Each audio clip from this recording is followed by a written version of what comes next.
mtu ndio mira, ndio marketer, akifika pale ndio ananunua, ataletea mkulima huyu pesa. Inafikaga. Nasema mimi nimeuza kahawa kama chairman na Kahiga ni msaidi, tumekaa naye over 20 years. Ndio nikuje kujua hiyo binu broker, ndirenda kuga atia broker ya nene muno ni mundu ucio wetuaga andu igana. Na Mr. Vice President, ukienda uchunguze yule yako juu, ni wale wako juu yako. Sitakosa kusema hiyo mira zote zilianza kutoka zamani, ni za wale wako juu ya. Na nikizogea uogo hata ukiniambia niwataje, sitawataja hapa, mtanikamata. Wale wako juu yako, hiyo mira yao ni yao wote. Wale tulichagua tukasema ni yetu, wote wako na hiyo wanajificha wapi? Kwani iko pesa itakuja? Mr. Vice President, tutakupa kura ukituondokea hiyo broker na ndio kubwa. Na muende mchunguze, na hata ikiwa iko watu wa kuchunguza, waende wachunguze mira wao wale broker kubwa wote ni 12. Wote ni 12. Lakini wanane ni untouchable broker. Solution, utuondolee hawa kwanza. Stage ya kwanza, kahawa iuzwe direct na pesa inakuja kwa mkulima.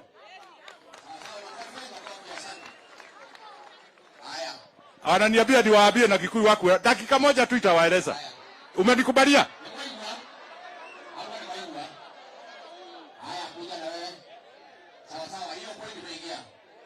Anasema nini? Aya, mimi Mr. President, huyu vile ataongea itapiga sababu ni muuzaji. Na yeye anataka kusema ni mkulima, sio mkulima. Nimemuuzia kahawa miaka 10. Ile napigana nasema apigano na yeye ni mmoja. I will say the truth. Huyu sio mkulima, akulima ni hawa. Na hiyo kidogo nimesema sio mkulima, wakulima ni hawa. Ameniuzia miaka 10 na anafanya namna hiyo.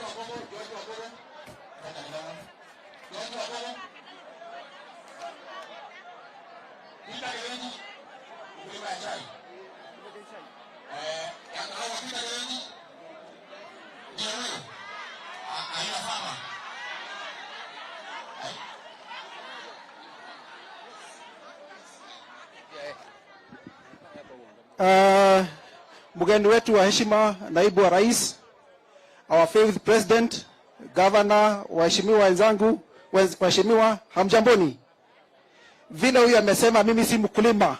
Ni wangapi wanajua mimi ni mkulima? Mkono juu.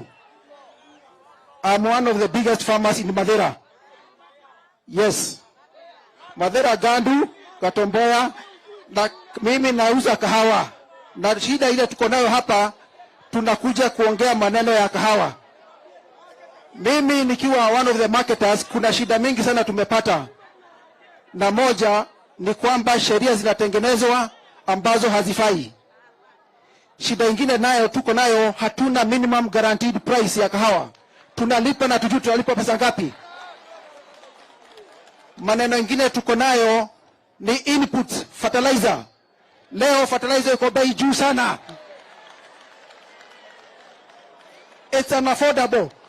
Tunanunua bei juu ya fertilizer, bei iko juu sana na hatujui tutapata pesa ngapi. Tunataka serikali ambayo itatuambia rudini kwa shamba, maana sisi ni matajiri. Tukirudi kwa shamba tutapata pesa ya kutosha. Tunataka finance which is affordable. Interest ziko juu sana. Ukienda kukopa pesa leo, kama mimi saa zingine unapata mkulima nasema anauza ng'ombe ndio aweze kuvuna kahawa, lakini kahawa ikilipwa hawezi hata kununua njau. Tungetaka ukiwa rais tupatie minimum guaranteed price 2010, and I want to thank you. You are voted as the best minister for agriculture. That time we reduced the cost of fertilizer. The time we reduced the cost of fertilizer, Nyeri ilipata 49 million kilos. Today, we are at less than 20 million kilos. Ukitusaidia na fertilizer, hatutahitaji kutasaidiwa, tutarudi kwa mashamba na tutainua uchumi wa Kenya na bottom up. Asante sana.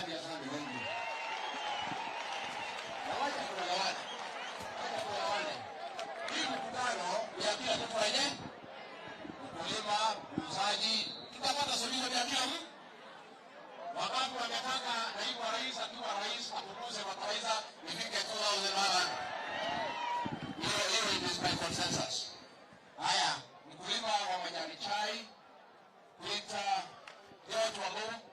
Haya, ya microphone. Majani chai. Mheshimiwa Naibu wa Rais, Gavana wetu Bwana Kahiga, Mama Taifa na Rigathi na wakulima wote, Mungu ni mwema na kila wakati.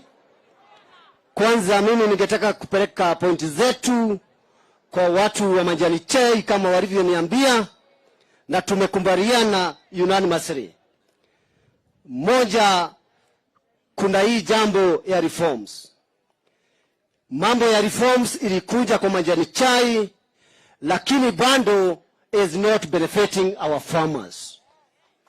Kwa sababu wale watu tuling'atua kutoka kwa viti kama directors walienda kotini na wakaweka makesi 9 ambayo inapinga mkulima kubenefit kwa hizo reforms. Kwa hivyo kama wakulima, tarehe 10 April mpaka tarehe 24 April last year, tulisema hiyo makesi yote ifanye nini? Iondolewe, lakini hiyo jambo halijatimiza. Kwa hivyo Naibu wa Rais, tungeomba hiyo maneno iangaliwe. Jambo la pili, kuna hili tuliambiwa 50%. 50% tuliambiwa ni kulipwa zile pesa ambazo zimeuzwa kwa siku 30, nusu yake bila kukatwa kitu. Sasa ni miezi 8. Naibu wa Rais, halijatimia. Kwa hivyo hiyo pia tungekuomba ukiingia, kwa sababu watu wa majani chai wanasema ni yundie, ukiingia tafadhali tunakuomba uangalie hilo. Lingine sasa, tunangoja mini bonus. Tunangoja nini? Mini bonus. Hatujui kama itakuwa zile 5, lakini wakulima matarajio yao ni shilingi 20 kuendelea. Na hakuna sekta nyingine isipokuwa hiyo ya majani chai. Mkulima anapata returns less than 3 to 10%. Returns, we receive less than 10 to 3%.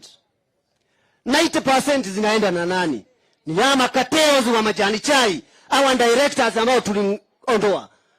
Sasa tuko na new team, tunataka kuona kazi ikifanyika, na Naibu wa Rais ukiingia hiyo uangalie. Nini bonus? Waliniambia ni shilingi 25. Bonus ndio malipo ile mkulima anatarajia, na ndio ile ya mwisho anapata. Tafadhali ikifika shilingi 60 tunaweza kufurahi.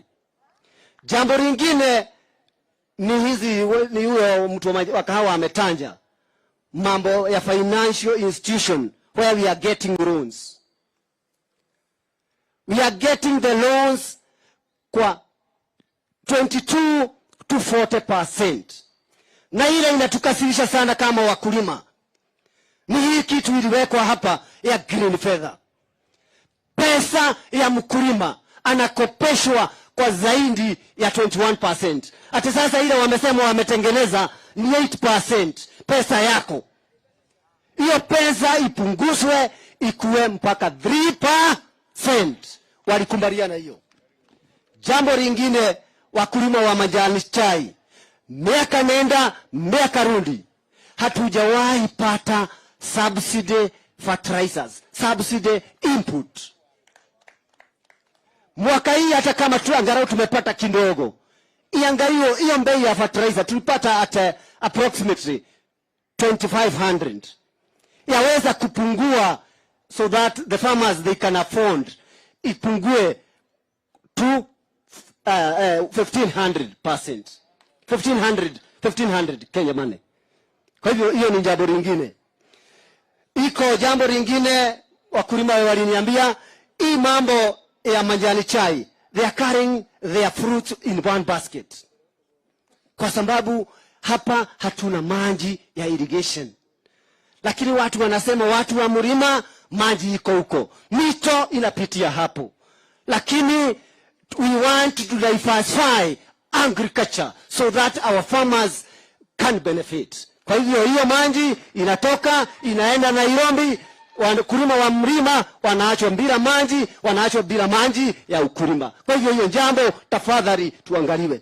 Jambo lingine ni ili nimalize, nimebakisha point mbili tu, nimalize point mbili tu nimalize, ni hiyo maneno ya brokers. Maneno ya brokers, wakulima tumekuwa na shinda. Watu wetu wakienda kule kwa soko Mombasa wanauliza utaninunulia nini? Utanunulia nini? Wacha tuwe na reserve price. Na sio ile iliweko kidogo ate 270 yaweza kupanda, naibu wa rais ukiingia hapo ikue kama 450.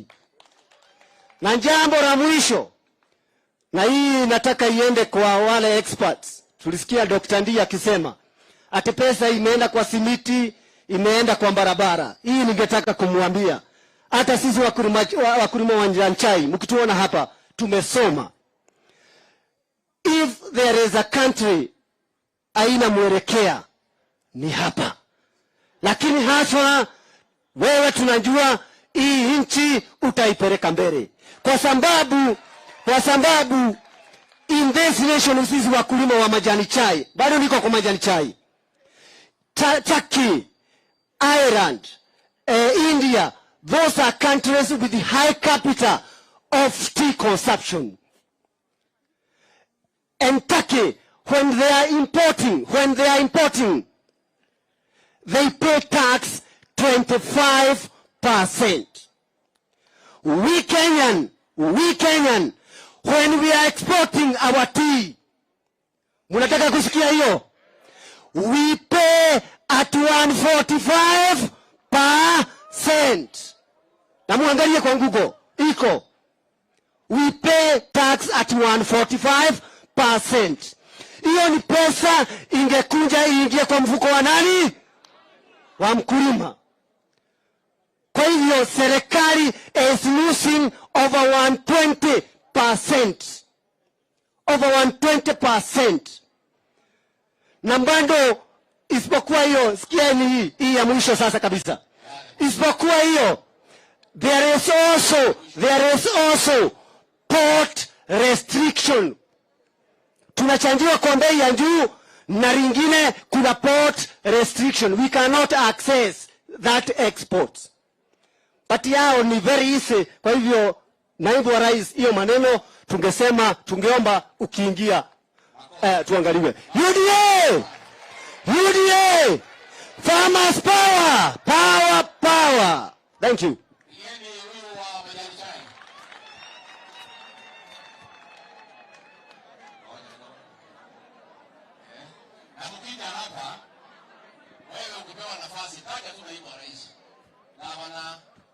Na mimi mtataja sisi baadaye.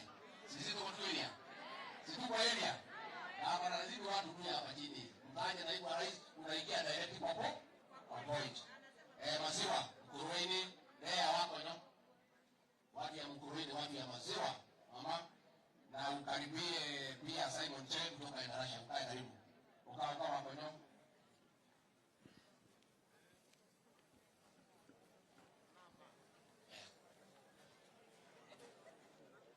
Thank you. Naibu wa rais. Habari.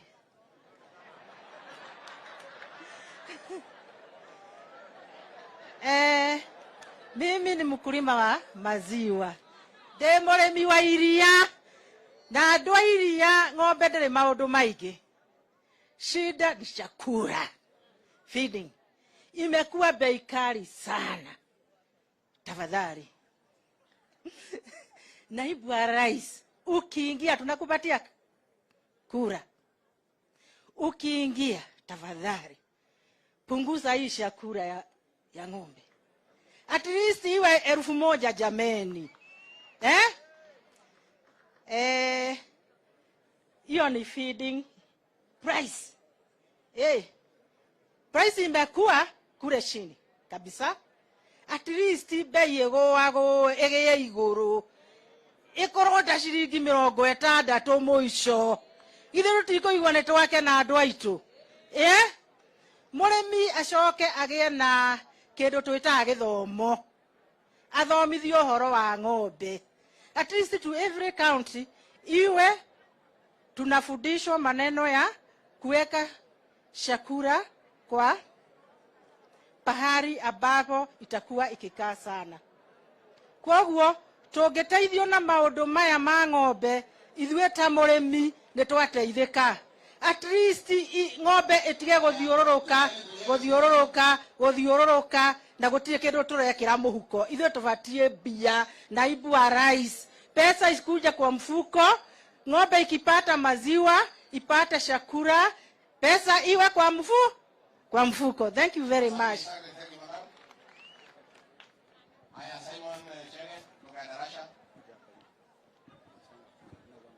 Our Deputy President 2022, hawa wakulima wa maziwa wameniambia wasaidiwe na the following. One, tukipata coolers in our stations, especially cooperative societies, we would be very happy so that we can preserve our milk, take it to the processors either the following day or a few hours to come. Wengi sana tumewezwa na dairy board, kwa sababu ni lazima tushemshe maziwa kabla hatujauza. In cooperatives and other areas, we would be happy if we are provided with pasteurization machines. Value addition, wengi wetu hatujaweza kuadd value kwa maziwa yetu, particularly in Kieni. Kieni is struck by drought, and the farmers there are even poorer than 10 years ago. So if we get additional machines to add our milk value, you would be also happy. Just like other sectors, kwa maziwa hatujasikia waiver. Tuko na madeni in our cooperatives. Tukisaidiwa kama vile sukari, thank you. Tukisaidiwa kama vile majani chai, sukari na kadhalika, tuondolewe hawa madeni, tutafurahi. The other one is on cements. We thank our governor for providing us with experts. But the national government can add something to provide us with more experts, extension officers na kadhalika katika milk production. Lastly but not the least, your government, because you are an able man, we know you, can also assist our cooperatives to have better transport. Mabarabara yetu katika Kenya si vizuri sana. Kwa hivyo wakati tunaomba mheshimiwa governor, asante umetusaidia Endrasha, but help us also in the nation. Tukija kulia kwako kwa sababu ya transport, please do it. We thank you and we welcome you and we are for you. President 2022. Asante sana. Thank you. Short and to the point, zero. Horticulture, Beth Nyawera, Toba Taragwa, Beth Wea. Beth. Ako hiyo? Haya, Beth. Kuja. Tunataka kila mama angepata pesa kwa mfuko wa baya na mnaenda kutembea. Hapo. Mheshimiwa Naibu Rais, wageni wetu, wananchi wenzangu, habari zenu. Njĩtagwo Beth Nyawera kuma Gatarakwa ward.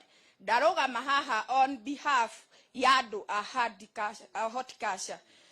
Mwena-inĩ wa horticulture, Mheshimiwa Naibu Rais, nĩtũrutaga wĩra mũnene na wĩra mũritũ. No twarĩma indo citũ na kwĩrutanĩria mũno. Rwakinya hĩndĩ ya thoko, nĩtũhinyĩrĩrĩkaga mũno tondũ twathiĩ thoko tũgakora indo nĩciumire na nja, indo citũ ikaga thoko. Nĩtũngĩkũhoya Mheshimiwa Naibu wa Rais, woya thirikari mweri wa kanana, through kũhetũkĩra ithuĩ kura cito na mahoya maito na muno ta atimia ni tukura kuhoera muno utuhingire indo icio ciauma na nja nigetha kiria twarima tukana kindu mihuko-ini itu na nigetha tukahota gwiteithia na kurugamia micii itu na ningwenda gukwira muheshimiwa wa naibu wa rais ihinda-ini riri micii itu ni haraganite ni tondu twaruta wira indo iria turarima wira uria twaruta waga umithio tugatuika akuhitania na athuri aitu ta riu ni uranyona ha muheshimiwa wa rais ndari mundu ari na kanyamu no kwa ihinda riri thenetio ni kindu gitagwo horticulture njoke nguhoe ihoya muheshimiwa naibu wa rais andu aria turimaga urimi wa horticulture urimi wa horticulture ni wathirire na nitungikuhoya tondu ni wathirire uhoro wa maroni waingira thirikari tondu turi na mwihoko munene ni ukuingira ugatuhe ithue ta arimi a horticulture maroni ma mbeca cia bottom up na gitio.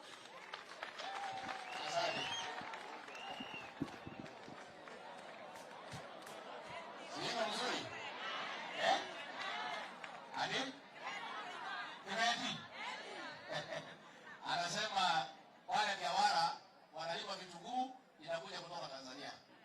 Sasa wanasema wao kiingia ujue kile tunafanya pale. Haya, Makadamia Samuel Karoki. Samuel Karoki. Karokia.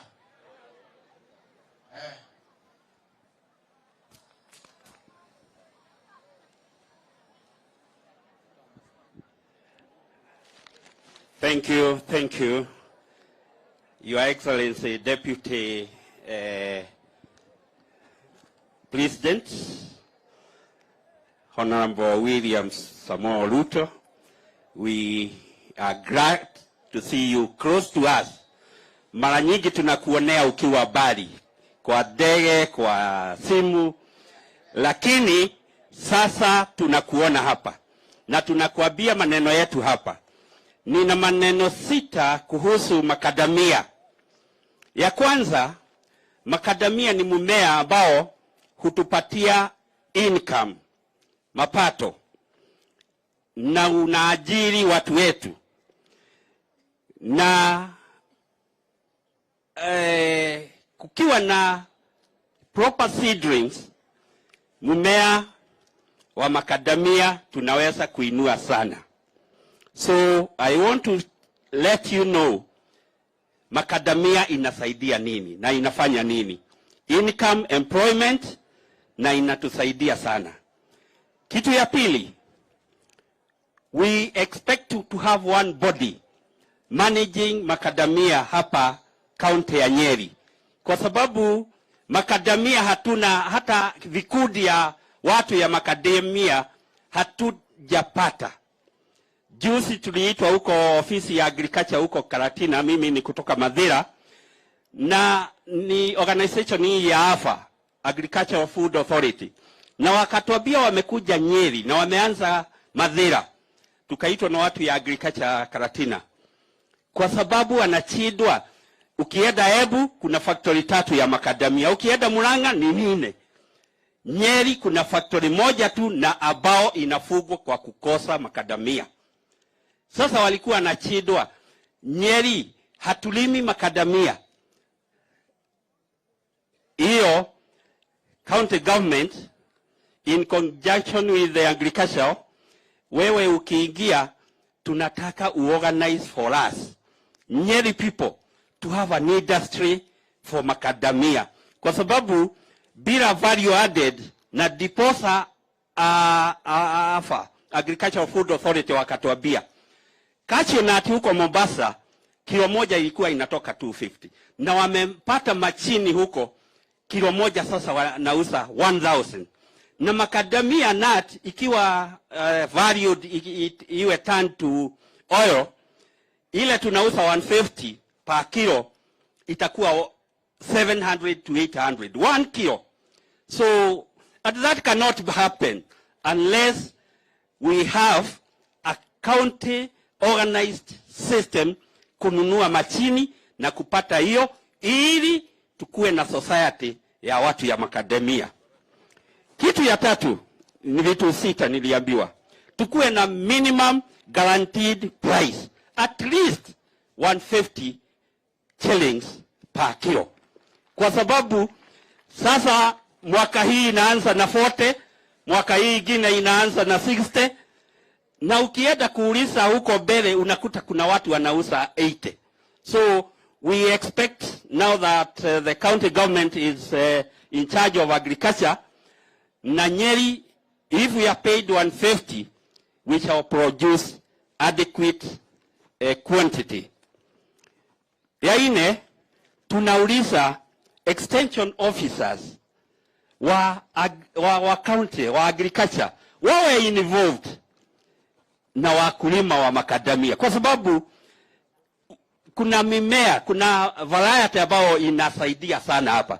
Kama Murang'a 20 na zingine hebu. Kunazo za area. And currently, mtu ukiwa na miaka 10, una produce 70 to 100 kilos per plant. Lakini kukiwa na husbandry mzuri, mti moja inaweza kuproduce between 150 to 300 kilos per plant of 10 years. That can only be possible if agricultural department can be vigorous in assisting the husbandry ya macadamia by giving manure, fertilizer, and guidance to the farmers. So macadamia can be an employer and a big one. The fifth one is value-added price. Added price. Kama hiyo tuliambiwa na watu ya hapa. Kukuwe na organization, na cooperative ya kusaidia wakulima iwe inaenda. Na ya mwisho ni financing the farmers. Kwa sababu wakulima, this is a seasonal crop. Na wanapata between 4-5 months. Hiyo miezi ingine na wanasomesha, wanakula. They don't have people like tea or coffee where they go to get funding.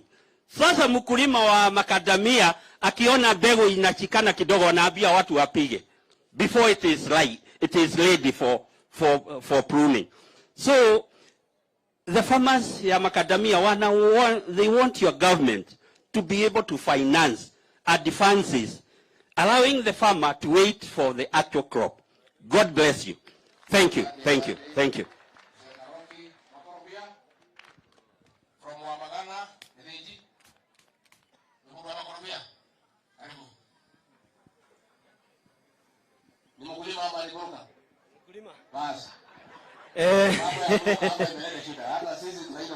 Your Excellency, Deputy Governor of the Republic of Kenya, Your Excellency, Deputy President of the Republic of Kenya, let me first introduce myself. I am Farmer Wiliam Geshoke. Currently, tuko in a group called Teto Huhoini, ambayo iko huko Teto West, na sisi ndio tunauza kwa sahi. Tunauza avocado at a little place, ya gate place ya 20 shillings. Your Excellency, mahitaji ya wakulima wa avocado per piece. Yeah. Your Excellency, mahitaji yetu, I think I'll be very brief. One, we have an issue with the market, and we want your government to outsource better and new markets for we the farmers. And we also would like your government to review the stringent export regulations ambazo zinawekewa kwa sisi wale wakulima wangependa ku-export avocados. Also, it is good to note that this will be possible only if we are able to build what we call EPZs in every sub-county. This is to ensure and enhance good storage facilities and cold rooms to facilitate the same. The other issue, Your Excellency, is that we would like your government to help us in value addition of the same, because currently some of us are doing it in our own little way, and we will find that a liter of avocado oil, it is retailing at the at 6,000, which is, I think it is one of the Azimio offers. So we would like to send a message that we are not beggars. If we are given the right infrastructure, a liter of avocado oil will cater for that wholesome offer from the other side. Another thing, Your Excellency, we would like to facilitate the same by installing the light machinery, because to get the avocado oil, we will require the cold pressing machines, we will require the light infrastructure to produce lotions, toothpaste, and the byproducts which are related to the same. Another one, Your Excellency, like the others have said, we would like that your government ensures we have guaranteed minimum returns to our product. And we would also like to request your government to make sure that it supports with the avocado farmers, with fertilizers, with trainings from extension officers and the like.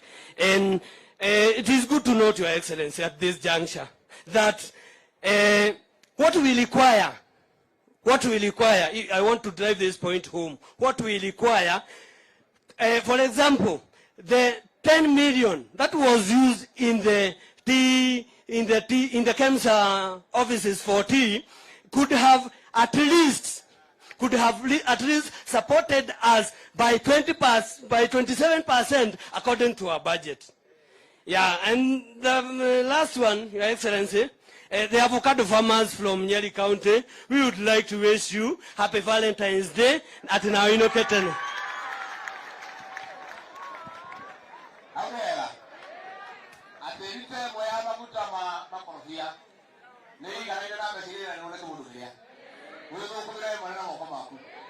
Tumemaliza ukulima. Iko mzee mmoja alisema kuna jambo imefunguliwa ya kahawa. One issue. Where is that mzee? Oka. Ngoja. Wewe ulimwambia? Haya, rogama.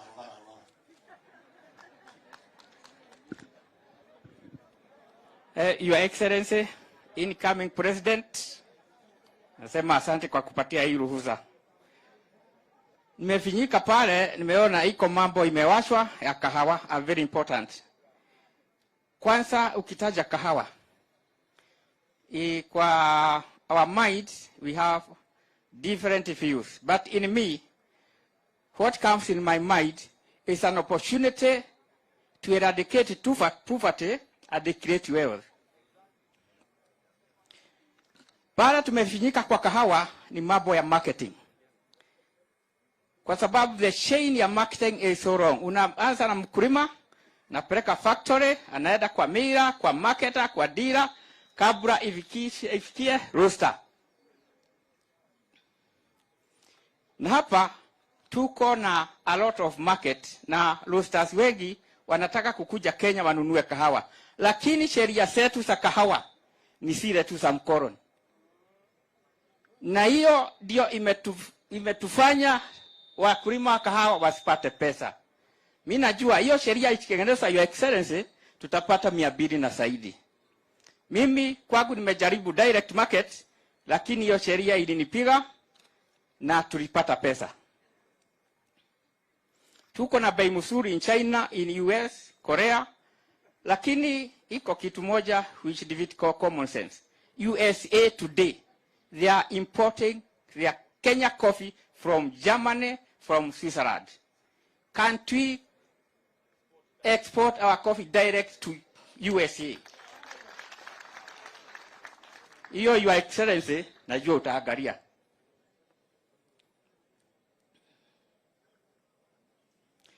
Okay, in that regard, in every foreign country we have embassies, offices. I think that those offices are not utilized to market our agricultural products. Why? It is my prayer your government shall utilize those offices to market our agricultural products. 3 years back, a very big auction was opened in Dubai. But today, due to these colonial laws, governing coffee. I cannot take my coffee to Dubai to that auction. And I'm told the least price last season in that auction was $750. Mkulima akienda huko atapata pesa.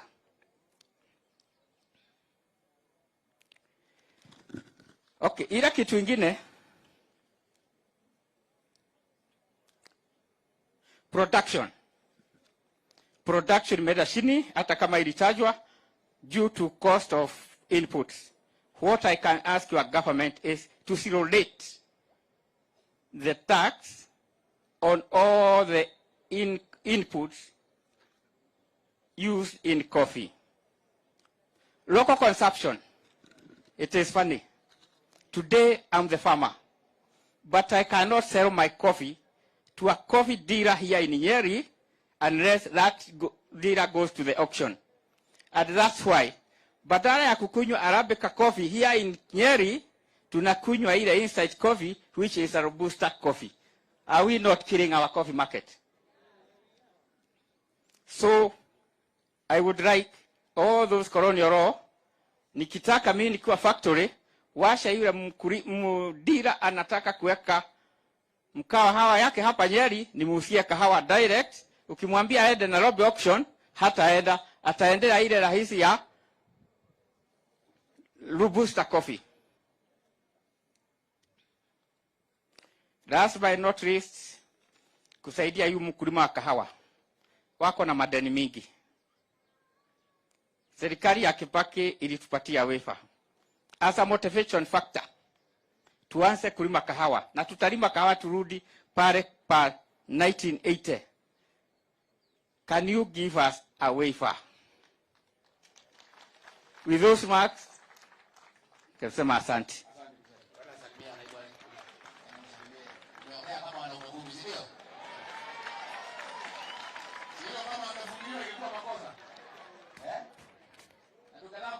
Huyu gavana huko Mombasa kwa D-minus anaitwa Joho.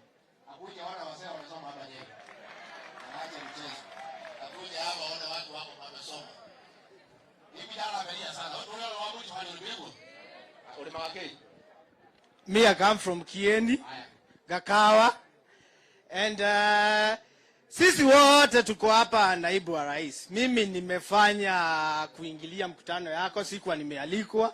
Likuwa nimealikwa lakini sikuwa nimesema nitaongea. Kuna kitu ulituahidi na mimi nakumbuka. Na ulituahidi sana. Ukatuambia sisi watu wa Kieni tutapata damu. Na mimi najua ukweli ulisema. Na ndio najua iko. Ni vyenye ulivurugwa tu ukatoka kabla hujatupea. Sasa ile kitu iko, unaona watu wote wanakula mboga kutoka kwetu. Wao wamejipenda sana, wamesema kahawa, wakasema chai, lakini hakuna mtu alisema watu wa Kieni wanalima viazi, wanalima mboga na sisi tunafidi nyinyi. Sasa ile sisi shida tuko nayo tu ni moja tu. Na ukikuja hapa mimi nitakupea pesa next time. Ukinipea damu. Sisi tutakupea pesa juu tutakuwa matajiri, tutakwambia tumesukuma wewe kampeni ya hiyo mwaka ingine ya 2027 juu Kieni tuko na pesa. The only thing that you can be able to do to a Kikuyu person is to empower that person. There's no money that we want. We just want empowerment. There's nothing else. There's nothing else that we want. Don't be lied by anyone. Not anyone come to the top of the car. The one they say that we will come on top of Range Rovers and we'll do you this, we'll do you this. That is nonsense. The only thing that you can be able to do to us is to empower a Kikuyu person. Either a woman, a young man, a man. The only thing and the only thing that we Kikuyu are proud of. Netuwe kwirutira wira. Tunajua kujifanyia kazi. And Kimani Ishongwa can say that. Nano kamelelewa hapa Nyahururu anajua hivyo. Anajua kuongea Kikuyu. Anajua yeye amekuwa akilima viazi na waru pale na mahindi pale Nyahururu. He knows that only thing that we Kikuyu, you are the next president, by the way. The only thing that you can do to us, and remember that today, no money that you can give us, and it is enough. Empowerment is the only key to development. And thank you for giving this opportunity. I'm very humble, very, very humble for the opportunity that I've been given to address a meeting that I was not supposed to address.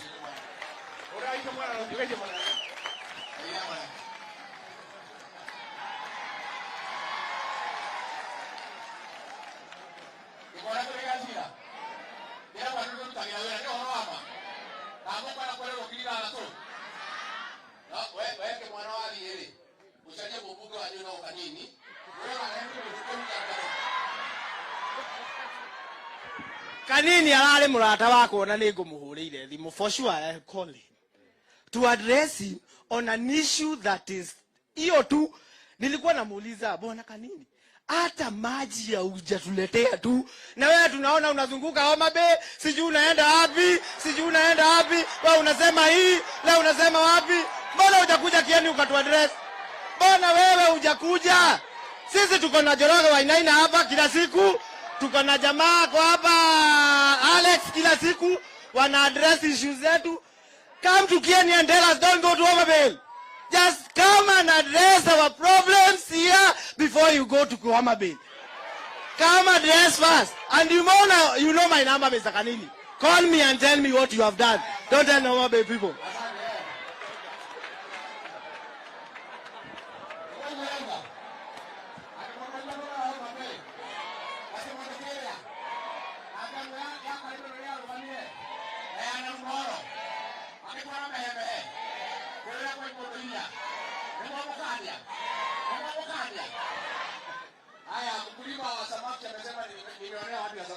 Haya, asante sana Mheshimiwa Deputy President. Watu wa Nyeri yangu ni machache sana. In Nyeri 10 years ago, President Emeritus Mwai Kibaki aka-introduce ukulima wa samaki kaunti yetu ya Nyeri na Kenya mzima. Hii watu wa huko Kisumu wanajifanyia kufuga samaki kwa sababu ya Lake Victoria. Lakini sisi watu wa Nyeri tumepatiwa mambo ya samaki, tukaweka dams, tuko na samaki ya trapia, tuko na samaki ya trout, ile inatoka watu wale wanafuga kutoka maji ya Mlima Kenya, na watu wale wanafuga samaki kwa dams hapa chini. Mambo ya samaki ile tungetaka kusema ni moja tu, mambo ya marketing. Samaki tumeanza kukuza hapa Nyeri, lakini kwa kuuza hatuna. Na ile kiwanda ama factory ya samaki iliwekwa wa Magana imeenda chini, na tungetaka put back for our processing of our fish. Ya pili ni kusema mambo ya Ministry ya Agriculture. Department ya Livestock and Fishery ya samaki imesahauliwa kabisa, na tungetaka hiyo experts wa kulisha samaki waletwe kwa county ili wafundishe wananchi mambo ya kulisha samaki. Ya tatu, tumekuwa na shida ya hatcheries. The fingerlings we are getting are substandard, are below what is expected of us. Tunataka hiyo tutengenezewa hatchery kama bili pande hii ya Mlima Kenya na hapa Nyeri, ili the fingerlings we are getting to rear fish are of good quality. Ya tatu, tungetaka kiwanda ingine ya samaki iongezwe. Hatutaki kuwa samaki ile tu tunatumia hapa ni ya kula kwetu. Yetu tungetaka iwe tuna export na iwe na value addition. Ya mwisho, kama ule alisema, pesa mkononi ndio ingesaidia wakulima wa samaki wakipata pesa, so we need much more finances in order to rear the fish. Asante.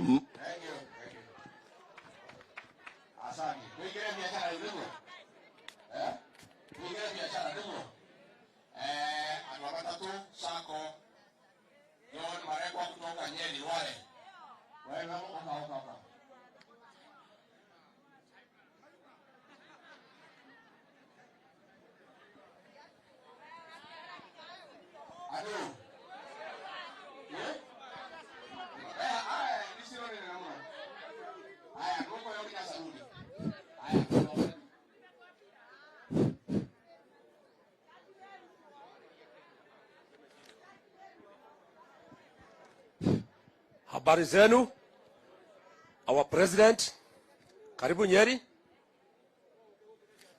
Habari zenu. Majina mimi naitwa Oditaima, vile mmesikia. Lakini Oditaima ni jina nimepewa na watu ya Nyeri town. Nyeri town nimekaa miaka 30. So, mimi ni mmoja ya matatu. I belong to 2NK, lakini nimechaguliwa kama chairman wa matatu owners katika Nyeri County. So nikiongea hapa siongei kuhusu matatu ya Nyeri, naongea kuhusu matatu za Nyeri County. Nataongea kuhusu ile shinda tuko naye, problems ile tuko naye. Our president, ile shinda tuko naye. One, tuko na kitu inaitwa advance tax.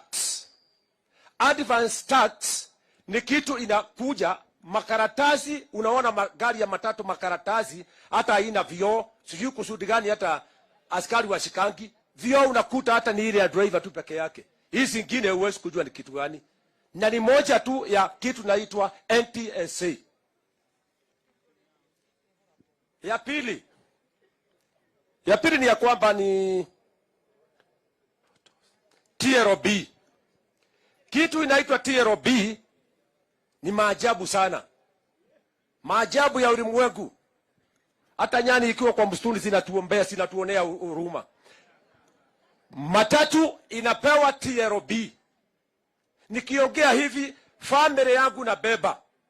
Mtoto yangu ameolewa Embu. Gari yangu haiwezi kutoka hapa. Ikifika Keruguya wapi TLB. Ikifika Kutus wapi TLB. Embu TLB. Shuari. Hata Kakamega. Kakamega bana iko Kenya. Ili watu wanajua naongea mambo ya matatu, wanajua ile kitu naongea. TLB inatakiwa iwe moja. Inakatwa TLB moja, inaenda Kenya mzima.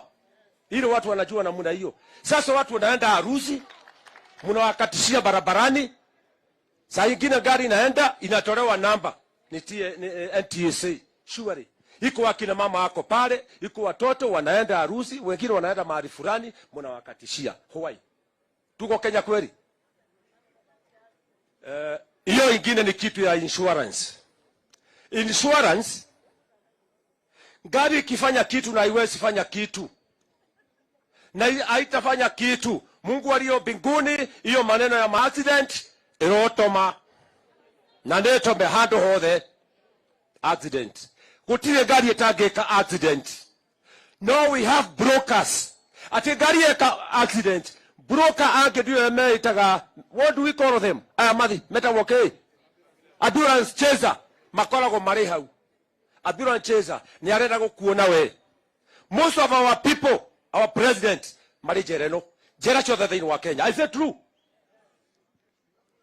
Wenye magari, si time anaongea, si chama anaongea. Wenye magari, wengi wako na shinda sana. Tungeomba hii maneno ya this need tuangaliliwe. Mabrokers. Hiyo mambo ingine ni ya SACCOs. SACCO tafadhali. Sitaki kujifanya ama niwe proud ile sababu niko kwa 2NK SACCO, tuko na SACCO. Lakini iko SACCOs mingi. Na nyinyi mko hapa mko na SACCOs mingi, kahawa, nini, you form SACCOs. So that our president akiingia tarehe hiyo, juu sijui isipokuwa hata ni habari mbaya, hata kama inaweza kupita niende, yangu naweza kuvote kabla sijaenda. Lakini haizuru. Okay. Kitu inaitwa SACCOs. SACCOs tafadhali, ile kama unajua wewe hujaingia kwa SACCO yoyote, please form SACCO. Na SACCO ndio inaweza kuwa hata our president akiwa pale, itakuwa njia rahisi ya kutusaidia na kuongeza. Unakuwa formed. Nafikiri ile mambo mingi tuko naye ni ya magari, ni mingi sana mambo mingi ya magari.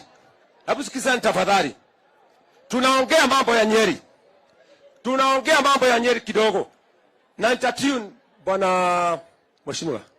Kidogo tu nitatune. 1 minute. hapa tuko na our governor, tuko na our governor to be wa Matangi, tuko na our governor Mr. Kahiga Muhesh. Nyinyi wote mnataka kiti ya hapa Nyeri, na ndio mnapigania. Wakati ikifika, kama saa hii tuko na president wetu hapa hivi, mwende kando huko nyinyi wawili, muje mtueleze. Mimi nimesema sababu tunapigia kiti moja hapa, tunapigia kiti moja, tushikane. Mimi ndio governor, mimi ndio deputy. Nyinyi wote, hakuna mkutano mwingine tunaweza kufanya hapa. Tunamaliza hiyo, ni kweli? Deputy na governor tujue iko. Hakuna mtu mwingine atakunja hapa kufanya. Lakini hiyo ni yangu, nimesema si hawa, siongei kuhusu hawa, nasema kuhusu mimi. Hayo wengine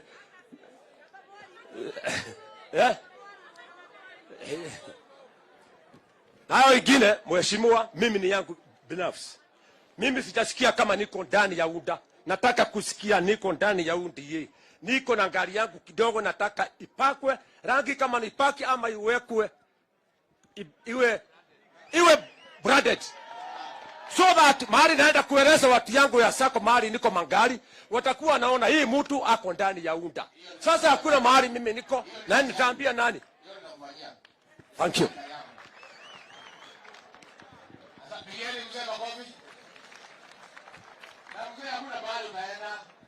Wewe utapigia Wiliam kura Ruto, utapigia Wiliam Ruto kura, na miaka 5 utakula matunda ya uongozi yake. Hapo bali maana, Mungu haizi kubali. Utulie. Matatu mwingine anaitwa Mudura 2K, briefly. Tumepatia nyinyi wawili kwa sababu ile sehemu ni kubwa. Na usipiti ile amesema. Mseme speed kama mnaniaka sijasikia amesema. Our Deputy President, our report was in form 2NK Sacco had written a report, but I don't want no. Sijui kama nitasoma, but I don't want to read. But at the same time, I don't want to contradict. Yes, there is the issue. I can add one thing. There is the issue of insurance. There is a limit of Kenya shilling 3 million. The members of parliament had set. And when in case of any accident, we being the owners of the vehicle, we are, after the case is taken to the court and maybe a certain victim is awarded, sisi watu wa matatu ni sisi tunaachiwa machida. So we are requesting this law should be reviewed.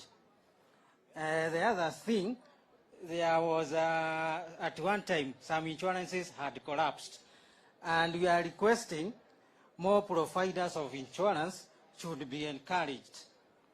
The other one is about enhancement of operating environment. There is the issue of levies and taxes. Ukienda kwa mafuta, tunaona there is a lot of tax. So we are requesting how this tax can be reduced. There is also the inclusion to the boards, to the related boards. There is the issue of decision making, like in TSA, county transport boards. There is also the issue of decongestion of the town. We are requesting all the stakeholders should be involved. There is the issue of speed governors. In fact, after every 12 months, we are being told the serikali in a demand, we change a governor. And you see the cost of a governor, mara mingi inakuja around 20 to 30K. How do we, why are we wasting a lot of money? And the last but not least, there is this one is internal to the county government. There is Maboya bylaws. Like here in Nyeri, we are having a bylaw 1500 at Karatina, Nyeri 1500, ukienda Udhaya kunayo, ukienda Chaka kunayo, ukienda Narumoru kunayo. Our governor, why don't we centralize? We reduce these bylaws. There is also we are requesting, I don't know whether we can get to be the county government. How can we be getting the circles? And how can we be getting subsidies? Either from the national government or from the county government. There is the last. The last one is the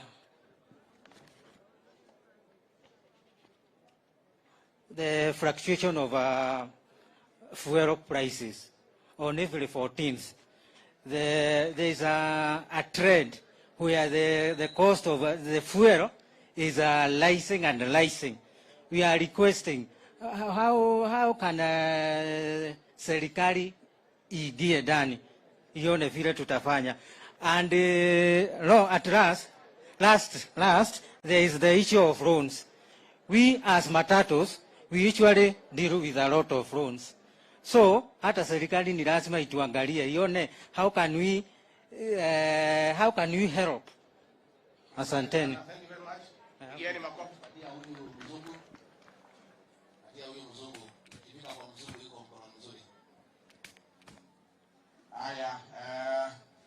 Saluni wakeshi wao wake mejo kuma wale wakeshi ni bora ya upinya ebi yakile muhuko aya wakeshi. Naibu wa Rais, gavana wetu na wageni waliotutembelea, karibuni Nyeri. Naitwa Teresia Wageshi ama wa Kimenjo. Kwetu ni hapa Nyeri na nitaongelelea kuhusu salon pamoja na vinyozi. Ya kwanza nitaanza na license. License zinakuanga juu sana na si mambo na governor, hiyo ni mambo kutoka na juu. Juu ni lazima ushuru uokotwe. Kila wakati huwa tunaongelea mambo na license juu COVID ilikuja. Na sisi kama wamama wa salon ama wasichana wa salon ama watu wa vinyozi huwa tunaungana, tunashikana pamoja, tunaingia kwa exhibition. Na exhibition, ukiingia kwa exhibition sio kama salon. Unalipishwa kutoka 6,000 mtu mmoja. Na ukilipishwa 6,000 mtu mmoja, labda na kuna COVID huwezi make kulipa hiyo kodi. Na kuna watu wa vinyozi pia wameshikana na wanachukua ikiwa exhibition. Na tukiingia kwa license, unasikia umelipa hii 6,000 na mwenye hiyo nyumba anahitaji ingine ya license. Sasa hiyo ya license mnachanga kila mtu labda 200, 300 ndio alipe kulingana na vyenye atalipishwa. Na si hatupigi governor juu hiyo ni mambo kutokana na serikali ya ushuru. Juu sasa ukiangalia unatoa 6,000 tena uambiwe utoe 500, sidhani utamake. Hiyo inakuwa shida kwetu. Mambo ingine na hata inaingisha watoto wetu kwa mambo ingine mbaya. Juu unasikianga hiyo industry yetu watu wanasema sijui ni malaya wanakuanga huko, sijui ni nani wanakuanga huko, juu hawatuheshimu. Juu wengine wetu ukiona hujimudu kwa hiyo kazi unatafuta unakimbilia kazi ingine. Na labda utapatana na mwingine akwambia twende tusimame pale tutapata pesa. Na sisi hatutaki hivyo juu tumesoma. Na kama hatujasoma kuna mtu amedropia 8 na tunamfundisha anajisimamisha kama msichana ama kijana. Na ni vizuri juu mnasema hii bottom up ni ya kuchukua wale wako chini sana ndio wasimame. Sasa huyo wa kinyozi ndio wasimame, lazima umpatie ile biashara anaweza lipa hiyo license ama maji ama stima. Na hiyo tunashukuru gavana wetu juu alituevia kidogo akatuangalia juu ya COVID. Hiyo ingine ni mambo na products zenye huwa tunatumia. Kama kuna product tunatumia kama manywele, mafuta, kama hiyo unasikia avocado, ni sisi huwa tunatumia. Na hiyo mafuta inakuaga ya bei ya juu sana. Juu zingine zinatoka ng'ambo, badala tutumie zenye ziko huku kwetu, zenye zinatengenezewa hapa. unasikia mwenye avocado anauza moja 20 bob. Na mimi hiyo avocado moja nitatumia nusu kwa mkebe moja ya mafuta. Na hiyo mkebe moja ya mafuta ni 300. Tuangaliwe hata sisi ndio ukienda kununua hiyo mafuta, hiyo ushuru wanalipishwa ikuwe chini, ndio hata sisi tusiingililie mambo ingine. Tuingie juu ya nywele. Juu ya manywele nayo unaona kuna hizi sasa watu wameanzana na hii manywele ya kushukwa kama hii yangu, wameingililia wig. Na hizo ni za ng'ambo, si za hapa. Sisi tungetaka kama ni ushuru ya hizo vitu za kutengeneza nywele zimee, ianguchwe chini ndio warudie hizi nywele. Juu sasa wakienda ng'ambo, sisi hatuna kazi. Tutaenda tu kusimama kwa mitaa. Hiyo ingine ni mashini. Kama wewe deputy president, tungekuambia utembee kwetu Nyeri town, uonyeshwe na our governor mahali ananyolewa, na wewe unyolewe ndevu, usikie venye anasikianga. Na hiyo kinyozi utapata kuna machine. Na hizo machine si mingi zinatoka huku, zingine zinatoka nje. Na ni kwa nini? Juu sasa hawa vijana wadogo wenye wana drop shule, tunaambiwa na serikali kuna mashule itafunguliwa. Ndio zimefunguliwa, lakini hazina vifaa. Kwa hivyo akienda kuchukua hizo machini huko nje, ikifika huku itakuwa bei ya juu. Na sasa sisi hatutaweza kujinunulia juu itakuwa bei ya juu. Na hiyo mashini huwa inaharibika kila wakati. Kuna kitu kama blow dry, ukienda nayo miezi 3 imeharibika. Tungetaka sasa hizo shule ziko huku zipewe vifaa, ndio na sisi tununue hizo vifaa kwa bei yenye tunaweza jinunulia. Sio kupewa kila siku. Na hatungetaka serikali yako ukiingia ati unatupea. Hapana, tunataka hata sisi tufanye kazi na mikono yetu ndio tuinuke pamoja. Hiyo ingine ni house rent. House rent za huku Nyeri ziko na shida, na sijui kama ni hapa Nyeri tu. Hii serikali yako lazima ikiingia iingililie mambo na majumba. Juma nyumba ndio kila kitu. Kama mimi Wangeshi nikiambiwa Wangeshi enda uchukue kanyumba pale uweke salon, siwezi pata. Kwa nini? Juu mwenye hiyo nyumba amepatia agent, huyu agent naye anapatia mtu mwingine, wanachukua goodwill. Sasa ukiniambia nilete 800k nitatoa wapi? Siwezi pata. Na bwana governor hawezi ingililia juu hiyo sio kazi yake. Hiyo ni kazi ya serikali kuu, kuangalia watu wako chini sana. Na kama mnatutoa chini, mtutoe tupande pamoja.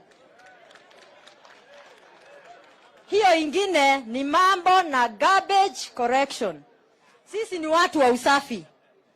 Juu sasa ukiingia kwa salon, huwezi ingia kwa kinyozi yenye inanuka, iko na uchafu ama iko na vitu zimeanguka. Lazima ukuwe na mahali pa kupeleka hiyo garbage. Na garbage sio mbaya, lakini deputy president, ukiingia kwa serikali yako, tutafutie kiwanda moja ulete hapa kwa Nyeri ya kurecycle garbage. Na utaajiri watu wengi sana, watoto wanatoka shule ili wakuwe pamoja na sisi. Na pia sisi tukue wasafi. Asanteni.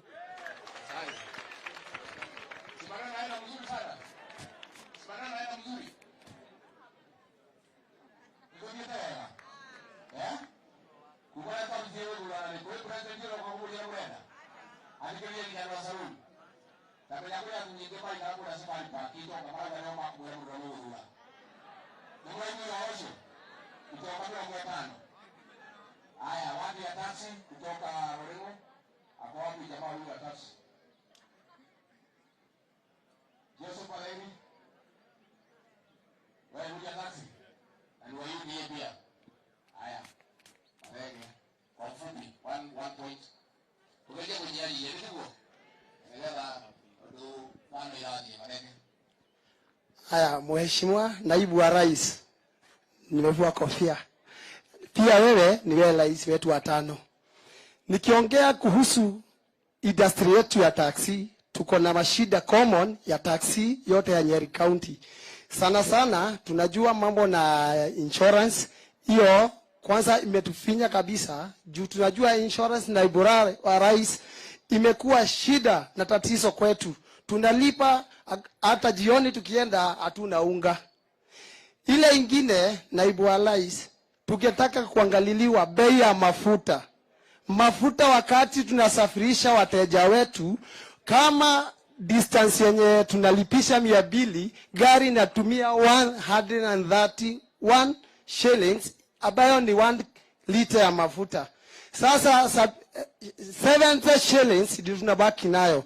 Ukiona hiyo 7 uhesabu, upatia mwenye gari, ndio wewe umeajiliwa upate unga ya kupelekea watoto wako nyumbani, unaona ni gumu, naibu wa rais. Sasa hiyo tuangalilie. Ile ingine, naibu wa rais, si tumetoka ile unaita bottom up. Tumetoka kutoka kwa boda, tumekuja hivyo tumeajiliwa kwa taxi. Sasa naibu wa rais, ili tufike hiyo kiwango ingine, tunahitaji loans. Ile loans tungehitaji, ile interest tunapewa na bank zetu iko juu sana. Ile interest iko juu sana. So tunakuomba naibu wa rais, tuangalilie tu. Ile ya mwisho ni ile ni mambo na kuhusu na spare parts za gari. Spare parts za gari ziko juu sana. Sijui kama ni tax inataksiwa juu, inatufikia ikiwa na bei ya juu. Samani tulikuwa tunaona kila kitu inaandikwa made from China, na sasa tunaona ni vile vile tu. Naibu wa rais, ukiingia tuangalilie ile maneno, ili hizo spare parts US zinatoka Kenya. Juu sasa hata tunaona hata wa Chinese wameleta kitu kingine, corona ni made of China. So tunakuomba naibu rais, tuangalilie maneno na tutafurahia. Asante sana. Wale baada ya Duzi. Conference. Achanja. Mtu ya Duzi. Bora. Hii ni industry inaandika watu wengi sana, sivyo? Naibu wa rais, biu ya Mugambo ikilia, jua kuna jambo, wanabodaboda wako ndani. Mimi ni jina ni Boniface Gachanja Wajela, mwekezaji wa bodaboda kaunti ya Nyeri.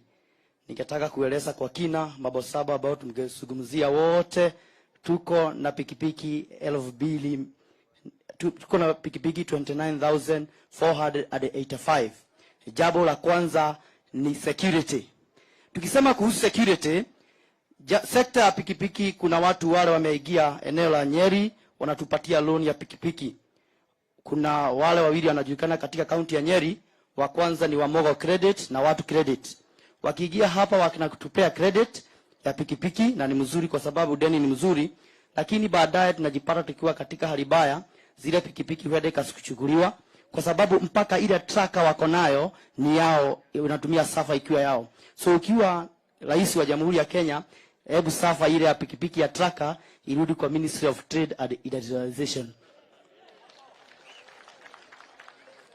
Naibu wa rais, ningekueleza kwa kinaganaga, tungetaka all the vocational training colleges tuwekewe sekta ya bodaboda riding driving school, ili tuweze kusoma kuendesha pikipiki.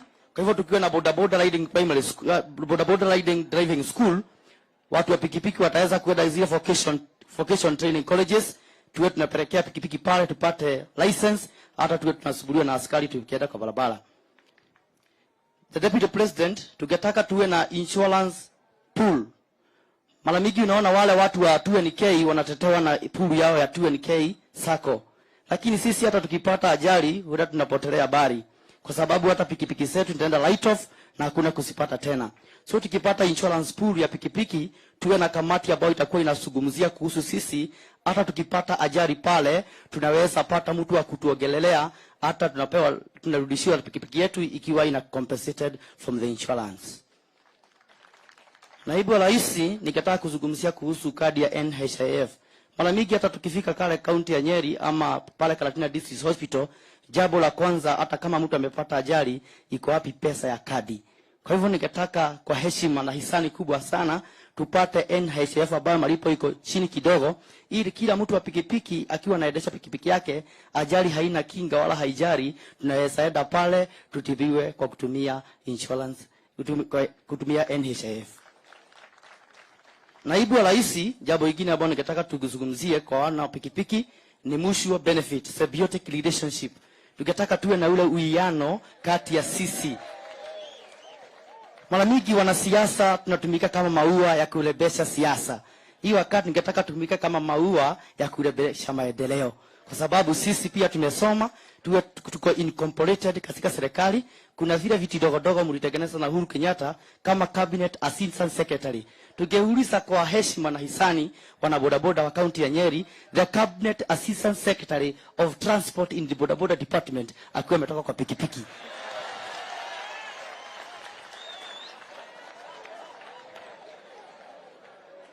Naibu wa rais kwa hisani ya watu wa pikipiki katika kaunti ya Nyeri, ningetaka kukuelekeza kwa kinagaubaga, ningetaka tukue na ile county inatupea responsibility kidogo. My teacher, my governor, Mutahi Kahiga, ile wakati hata unapeana ile public amenity, tunashuka kama show ya serikali, show ya county, angalau hii wakati upea mpaka watu wa bodaboda, tunapata pesa kidogo kwa sababu kila bodaboda sector tuko na sako. Ile pesa kidogo tunapata management kama ya public amenity, it can be included in a sako, making our sako grow tremendously. Mr.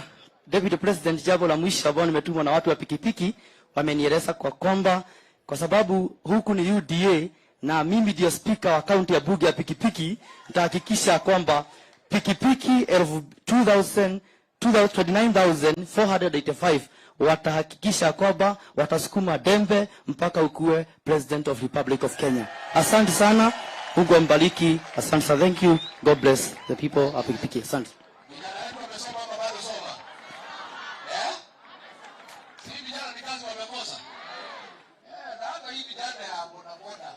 Unauliza hata polisi mkipata huko barabara ndio wapatia heshima. Wengine hata wamesoma kuliko nyinyi. Ni kazi wamekuwa? Ajibu. Haya. Saidia mkuu. Hapo na digrii huyo. Huyu ajabu na digrii. Basi. Huyu anasema anafikia kazi. Ataka kwa boda. Haya, mkubwa hapa. Haya, watu ya sekta ndio kumaliza mambo ya transport sector. Transport sector. Hayo mwingine boda. Ni kuja basi. Atia But don't repeat what you said. Yes. Okay. Asante. Naibu wa rais, Mheshimiwa Deputy President wa Republic ya Kenya. Kwa majina ni Steven Monene, Chief Whip wa bodaboda. Ni mimi tu niko nje ya bunge tukiwa na Mheshimiwa Kang'ata, lakini yote ni sawa. Ile kitu tungetaka kuongeza kwa wanabodaboda, kama last year wanabodaboda wote Kenya mzima tulichangia bilioni 300 kwa tondo cha serikali. So hata sisi tungependa kama sisi ni revenue tunachangia kwa hizo pesa, hata sisi tuone hizo pesa bado zinarudi kwetu, sababu Your Excellency, sisi kama wanabodaboda tumebaki nyuma sana upande wa serikali kuu na upande wa serikali ya county. Sina mengi ya kusema sababu umeelewa na rafiki yangu amesema. Hiyo kitu kingine tungetaka sisi kama wabodaboda kumshukuru Rigathi Gachagua, na tulimpea jina kama Rigathi wa Aduthi, sababu Mheshimiwa Rigathi Gachagua ni MP Kenya mzima mwenye ako na kazi gumu sana. Ati ni MP Mathira, ni MP Nyeri na ni MP Kieni. Ndio maana tulimpea jina Rigathi wa Aduthi, na kwa ukweli tulimuona mahali na bodaboda. Kwa hivyo hata unajua Waswahili wanasemaga palipo wasee hapa haribiki neno. Kwa hivyo hata Your Excellency ukitufutia huyu mzee Rigathi akuje hapa karibu na wewe, hata sisi tutachukuru na tuseme kweli umetufanyia mambo kama wakazi wa Nyeri. Asante sana na God bless you, our fifth President of Republic of Kenya. God bless you sir. Asante. Lakini watu ya Nyeri na Kieni, kazi yenu nimebaki msitana, mjipanga. Unatafuta mfanyikazi? Watu wake ni meya. Nimeosha jambo tu wawela. Nini ndio kumta ya hayu? Nimeosha jambo tu wawela. Ai ha mbele neno.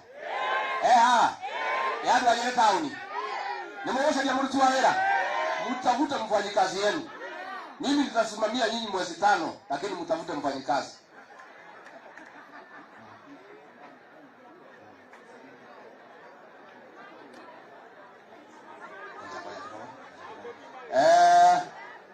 Watu ya Mtuba, David Maina kutoka Kieni Mugunda, Center kuja Center. Atia Center. Center your excellency ni ile gari ya huko mashinani. Deputy President, kwa majina naitwa Frederick Karangi. Mimi ndiye chairman wa county ya Nyeri ya Center. Center ni itu mangari kidogo, inabeba watu 7 na mengi yamesemwa ya matatu. Na ile sasa imebaki ningesema ni license ya hiyo mangari. Hiyo Center iko na logbook ya watu 7. Lakini ikienda kupewa barua inapewa barua ya watu 4. So inaitwa tax kama hii gari ya kawaida ya tax, lakini hii inabeba watu kama matatu. So tungekuomba utusaidie hiyo gari iwe legalized na ikubaliwe kubeba kama matatu ya kawaida, kwa sababu already ilikubalika na iko Kenya yote. Mengi yamesemwa sana, na ile ingine ningesema ilifanywa na mheshimiwa wetu Rigathi Gachagua. Wakati hizo Center tulikuwa tumeletewa shida sana na serikali, ikasimamishwa. Hata kama sio yeye hatungekuwa na Center Kenya hii.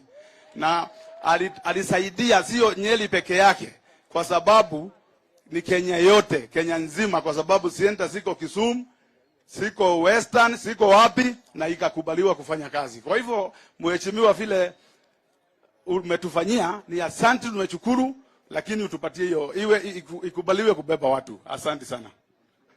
Asante. Salimia David President hapo. Watu ya Center your excellency walikuwa wamehangaishwa na ile mtu mwenye kiburi anaitwa Matiang'i. Tukamwambia haiwezekani. Si ulimwambia wewe? Alikuwa ameumiza hiyo watu wetu. This is Mtuba. Haya, patie Mtuba. Naibu wa Rais, kwa majina naitwa David Maina, chairman wa soko ya Kiawala. Ile mashida nitaongea ni juu ya Mtuba. Kitu ya kwanza ni tax inapigwa Mtuba ikiingia Kenya. Ndio imefanya kazi yetu iwe gumu zaidi. Kitu ya pili ni kujengewa masoko. Sisi watu wa Mtuba tunashomeka sana na jua. Mvua ikinyesha hatufanyi kazi. Kitu ya tatu, tunaomba tutengenezewe sako. Watu wa Mtuba wote tushikane, ili tukitaka hata kukopa pesa iwe rahisi, tupate pesa na interest ya chini. Kitu ya 4 ni hao watu wa China wametuangamiza sana. Wao wanauza Mtuba, tunaleta Mtuba, wanauza na retail badala ya uze na wholesale. Sisi tunaomba ukiingia juu unaingia hao watu wauze na wholesale.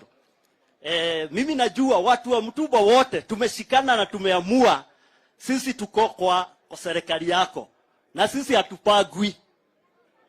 Mungu akubariki mheshimiwa. Haya, asante mtu ya Mtuba. Tuko na hii watu ya vinywaji ya wazee ile wanakunywa ndio watafute usingizi. Na si makosa, ona wasikunywe mingi, si ndio? Vincent Jogona. Jogona.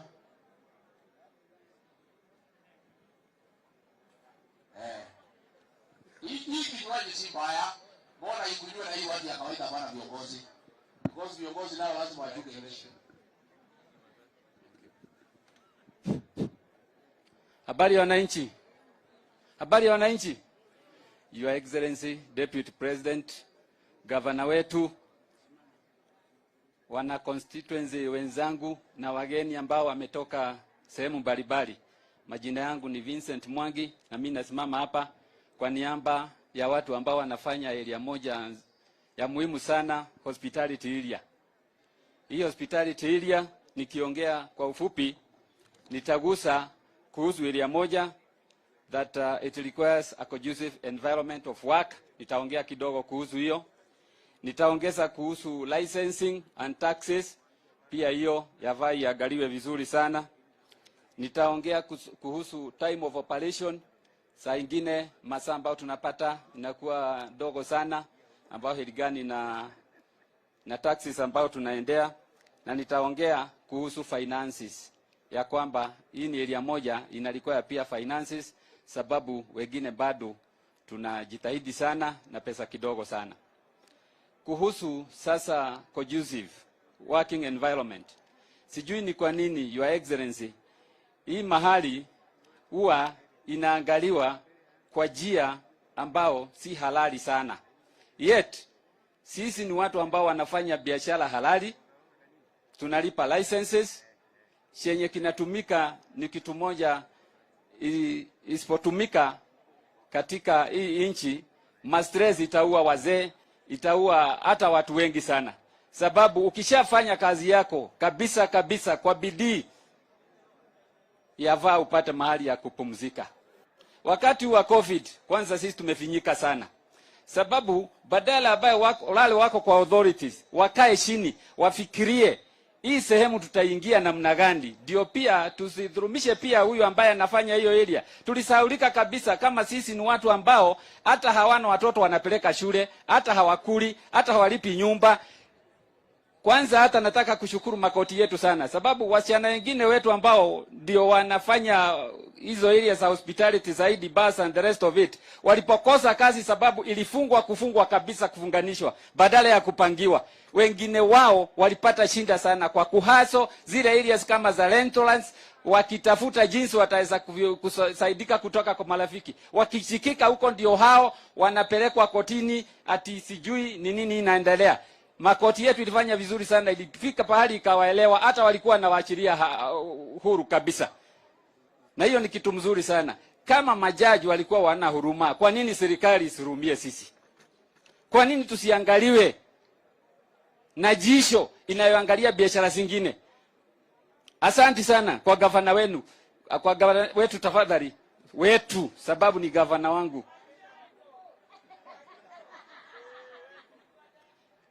Gavana wetu Mutahi Kahiga, sababu kitu moja alifanya nzuri sana, alituangalia kwa jisho ya huruma.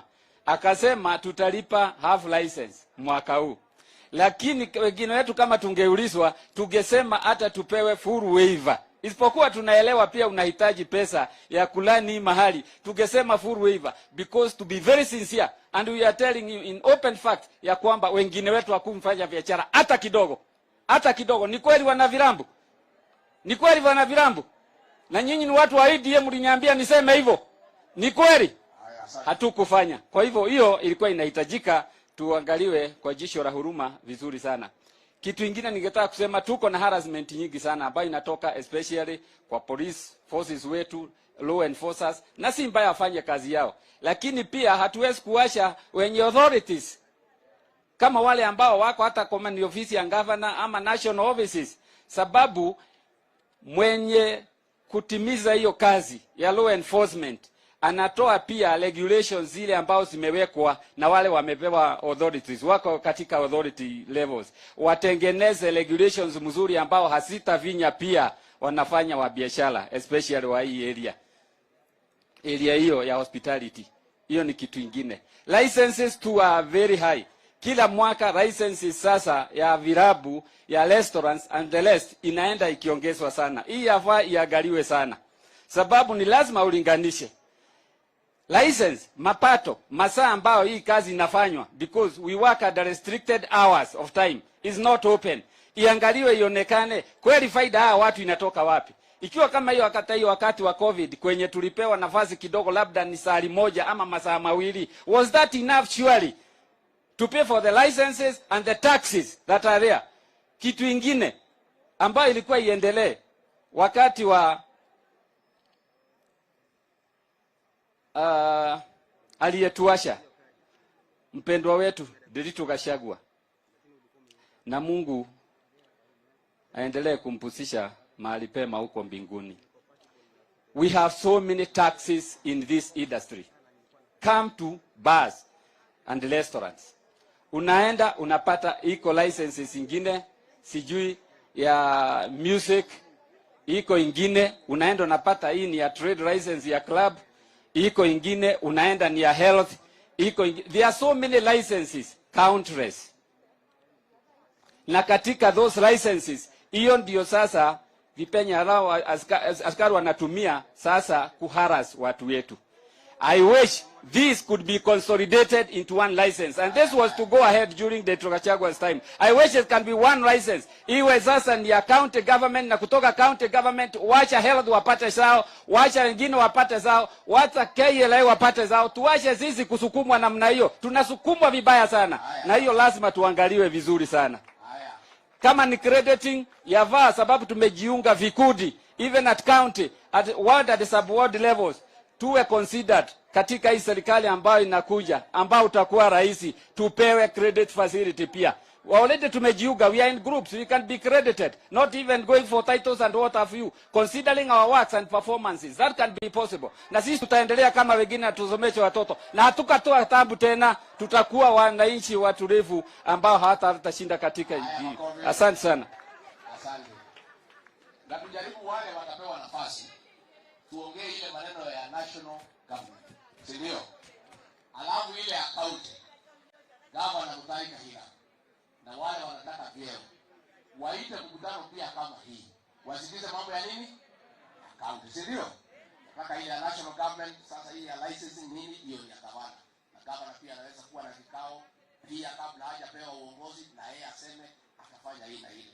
Kuna gari KCP 544P, KCP 544P umefungia mwenye ploti kuingia kwake, na bibi yake anapiga anasema lunch iko kwa meza, lakini hawezi ingia, uende utoe hiyo gari. Tumebakisha watu wachache, tunajua tunataka tuende lunch, lakini sioni tuende lunch halafu turudi. Tumalize maneno kwanza. Wangapi wanasema tumalize maneno ni tuende lunch? Wako ndo wako? Wako ndo wako? Hata mlikula kitu asubuhi, kwa hivyo tumbo igali imeshika kitu. Kwa hivyo si mbaya. Tulikuwa tumeangalia hapo maneno tunaweza kaa. Market ya Ware market, that is Nyeri town. Tuko na Joseph Rua, Nyeri town. Okay. Na afuate Mase wa Mai, akaribie. Ndio tukimaliza. Thank you Governor for the guidance. Karibia. Mama karibia. Hii. Wewe roho. Sinaona hiyo kwa hero ndio amedai. Nimo kwa kale heo nayo. Yuka kaudo. Haya, relax. Wao wamesema lazima useme kitu. Uwezi kuwa umeungana na mwana hiyo kwanza kusema kitu. Thank you Mheshimiwa Rigathi Gachagua. God is good all the time. Mheshimiwa Naibu wa Rais, gavana wetu Mutahi Kahiga, mimi ni Joseph Lua, chairman wa Hawker Store na masoko ya hapa town.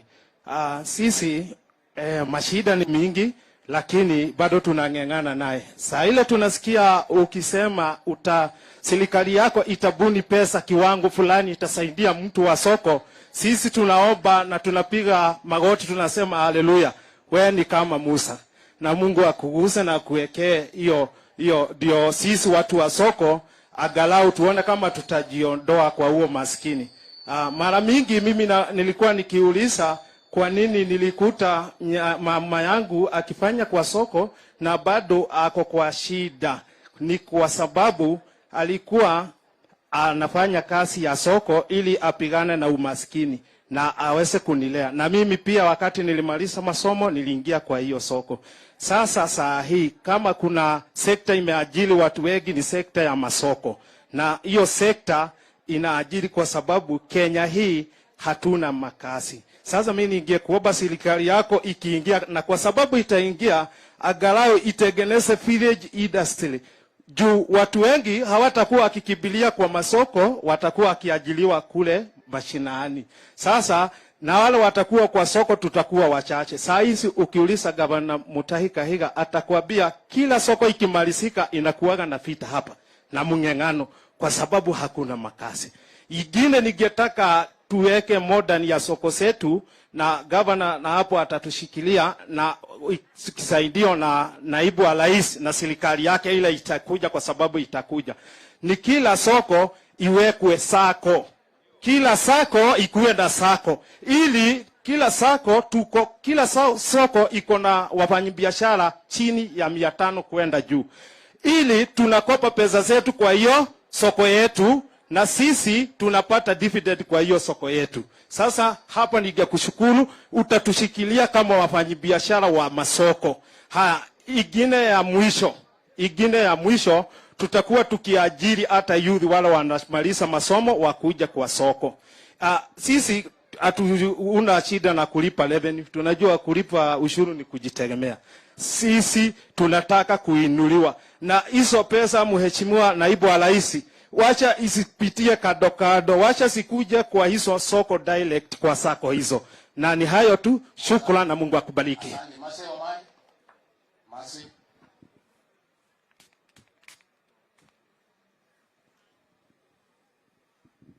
Honorable Deputy President of Kenya, yangu sio mengi, mimi nitaongea machache.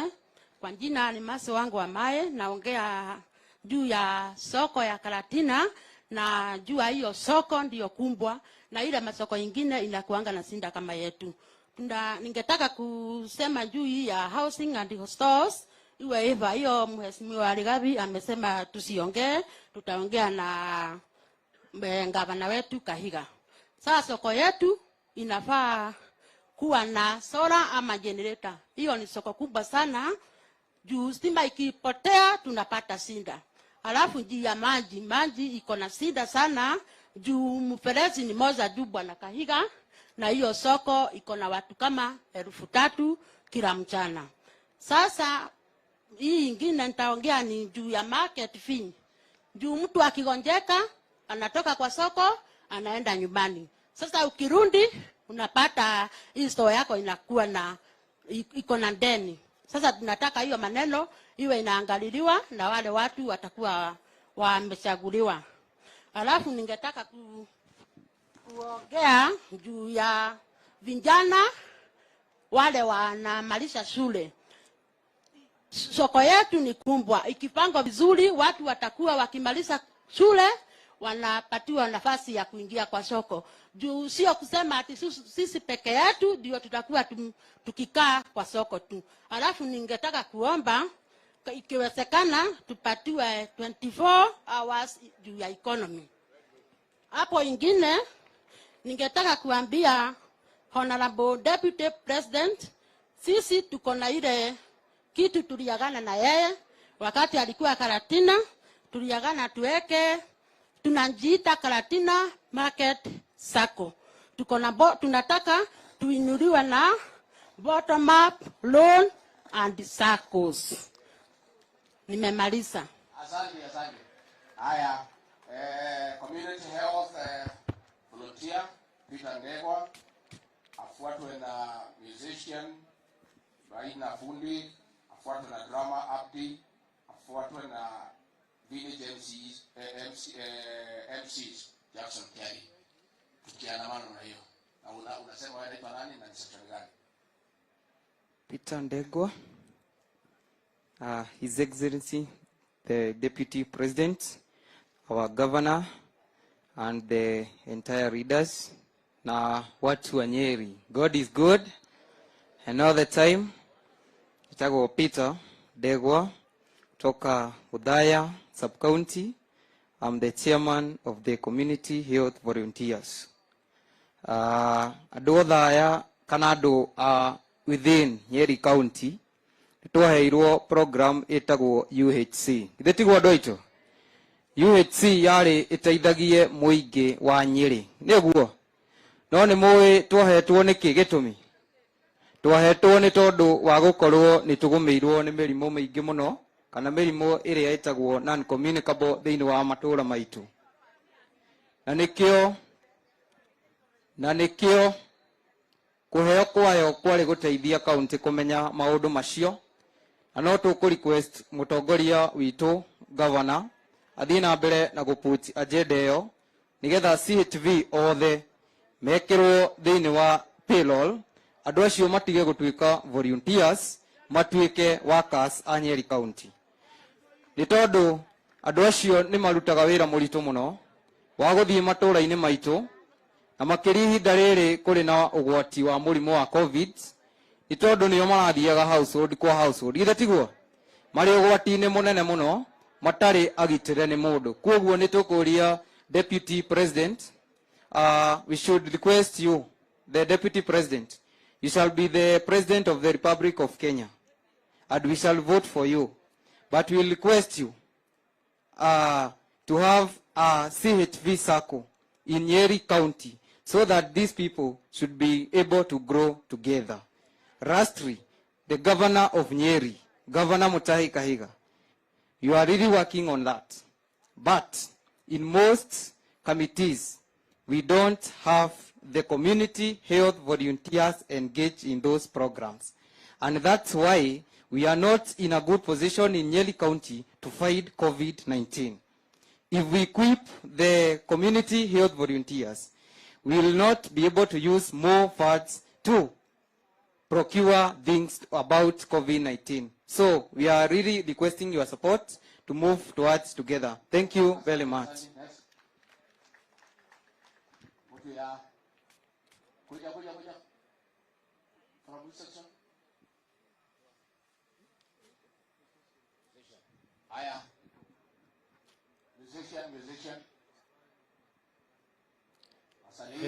Your Excellency Deputy President Wiliam Ruto, our incoming President, Nyeri County Governor Honorable Mutahi Kahiga, Honorable Rigathi Gachagua, Honorable Mukami, and all honorable guests. Mimi naitwa Simon Maina, nawakilisha wasanii wote wa Nyeri County. Nawakilisha organization ya wasanii zaidi ya 3,000. Na sisi tuko na shida kama wasanii, na kuna mambo tumefanya.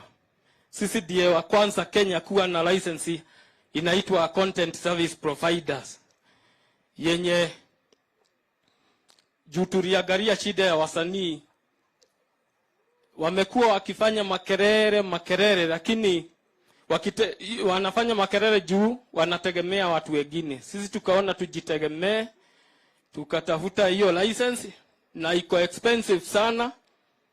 Communication Authority wanatulipisha 100,000 per year, na hiyo tugeurisa kwa serikali yako, kwa sababu tunajua utachukua hii serikali.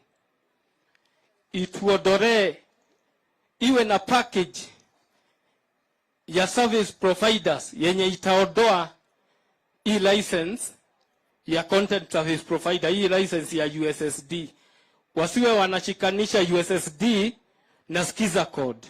Skiza Code iwe ni package yake, isiwe ina uganisho na hii license ingine, juu inakuwa expensive. Na mambo ingine nimetumwa na hawa wasanii 3,000. Tuko na sako inaitwa Modern Kasha. Wameniomba nikuambie wewe ndiye utaraunch hiyo sako. Kwa hivyo hiyo tumekuomba wewe ndiye utaraunch hiyo sako. Kitu kingine tugeomba ni representation. Serikali yako iwe na msanii mwenye ataakilisha wasanii wengine wenye wako kwa at county levels. Juu wasanii wanakuwa kwa county levels, lakini kuna wengine wanakaa kule na lobby wakisema wameakilisha wasanii at county level, lakini hatujawatuma. Sisi tunapatwa na shida tukiwa county. Sasa hawa wasanii 3,000, hata zile pesa 100 license tunalipa 100,000. Na kuna kitu moja nilikuwa nataka kusema, mambo ya representation. Serikali yako tunataka itupatie CS mwenye ataakilisha wasanii juu hatukuagi na representation. Hata zile 100 milioni 100 president alitoa silikuliwa na hao watu wa handshake, zilipotea. Sisi Nyeri hatukupata kitu, hatukupata shilingi hata moja. Hiyo yote ilikuliwa, hatukupata pesa juu hatuna representation nzuri. Kwa hivyo tungekuomba utupatie CS mwenye atakuwa na implement policies za wasanii wa Nyeri County, na performance tuwe tunaakilisha hata national levels. Sisi tunaagamia huko at county level, lakini kwa national level hatuna representation. Kwa hivyo tungekuomba kwa serikali yako ituhusishe huko county levels, tuwe tunafanya policies inakuwa implemented na CS mwenye utaappoint. Kwa hivyo hiyo najua itawezekana kwa serikali yako. Sisi tuko na program ya wasanii na Ruto kumuigiza State House. Na Mungu akubariki, na najua hiyo itawezekana. Kwa hivyo utushughulikie. Na hiyo ya sako tumekuomba utusaidie. Hii watu ya handshake wamehangaika watu wengi. Sio wewe na sisi peke yake. Hata hii wasanii wamehangaishwa na watu ya handshake. Pesa yao ilipotea. Na minister wa wasanii anatoka hapa na hiyo mchero. Tunajua mchero wewe. Uhuru akienda nyumbani ujue pahali utapitia. Pesa wasanii unaturudishia. Ile unapatia watu ya handshake. Dramatist. Haya, endelea. Your Excellency, the Deputy President, our faith, first of all, happy Valentine's Day. And I wish to tell you that we love you so very much. Tunakupenda from the bottom of our hearts. Now, I'm Grace Kagai. People from my area call me Gadaya Mokoroine, and there is none other apart from me. So I'm from Sky Art Productions, under the patronage of a very super speaker, who is also our incoming MP, Mr. John Kagusha. And yes, I will speak on behalf of wasanii. Na kwanza, Your Excellency, for us, we do stage plays. Huwa tunafanya kwa mashule, tuenda kuigiza hizi set books ambazo hawa wanafunzi hufanya. Na back in 2017, our barua zilikanseliwa. And we don't have barua from the Ministry of Education. So tulikuwa tunaomba, because we know it is possible and we know you are our president na utatusimamia, tuwe tunapewa barua. Hizo barua at least turudishiwe, turejeshewe, ndo tuweze kwenda kuwaigizia wala wanafunzi. And as we know, most of our students learn through watching. So I know it shall be possible. Another thing is about our content creators, who are also us. Kwenda ku-advertise our content online, kufanya online jobs. Tunaomba Ministry of ICT, the regulations at least zipunguzwe na tuweze kusapotiwa so that we can employ as many youths as possible. And Your Excellency, sir, if you can remember back in Othaya, sisi ndo ile group iliku representia ile poem ilikuwa inaitwa Hustler for Hustler. Hustler for what? Na sisi ndo mahasla wale original. Tunasema hivi, Your Excellency, because it is possible and our youth wanapotelea huku nje na wako na talanta. Tafadhali, tuko na culture center iko hapa Nyeri. Na tunashukuru our governor because you made that possible. Tulikuwa tunaomba it shall be possible to equip easy our culture center ikuwe kama theater. Nyeri tukuwe na theater yetu, so that we shall be proud of what we are doing, and we shall also be holding inter-counties cultural festivals. Ndio tuweze kuwakilisha county yetu, tunaenda exchange programs za county. Tulikuwa tunaomba pia kwa hiyo cultural center, it shall be possible tuweke studio yetu. Ndio hawa wanarika wetu, wengine wetu hatuna pesa ya bundles. tunaenda huko, tunafanya tukifanya content creation, tuna post, tunafanya nini, na kukuwe na free wifi so that we are tukuwe tumewezeshwa, si ndio? Haya, kabla nimalize, Bwana Rigathi Gachagua, tuge modo murathimeneke, modo murathimene, murathime ona magerorogana mamorume na Ruto murathimene, murathime ona marorogane mamorume. Your Excellency, tunasema rais ni William Samoei Ruto, chama ni UDA, nayo form ni bottom up. Na kuomokoro inyado agai turagushia maendeleo na kagushia. Thank you so much. Asanteni. Haya, tuko na Kiama on behalf of my MCs wale wa huko vijijini. All the village MCs. Yes. Okay. Kitu ya kwanza ni salamu. Si ndio wananchi? Ruto Ruto. Sisi tunajiita kama wanasema. Sema it means Swift Events Masters Agency. Hiyo ndio chama cha ma-MC. Sisi yetu hakuna A, ni MC. MC. Yes. Sisi kama ma-MC, sisi hatuna mambo mingi. Ile kitu tuko nacho, we are not recognized. Mheshimiwa Naibu wa Rais. For example, tuko Nyeri. Tuko mkutano wa watu wa Nyeri. Hakuna MC amefanya kazi hapa. Hakuna amegusa microphone. Hakuna mtu amefanya kazi hapa. Mimi nasema mambo ya kazi. Siku ingine tufanye kama vile Mheshimiwa Gachagua anatufanya pale Madera. Akiwa na mkutano anasema mimi naenda Kirimukoyo, anaita mtu MC kutoka Kirimukoyo. Akienda fulani kama Iriaine anaita MC kutoka Iriaine.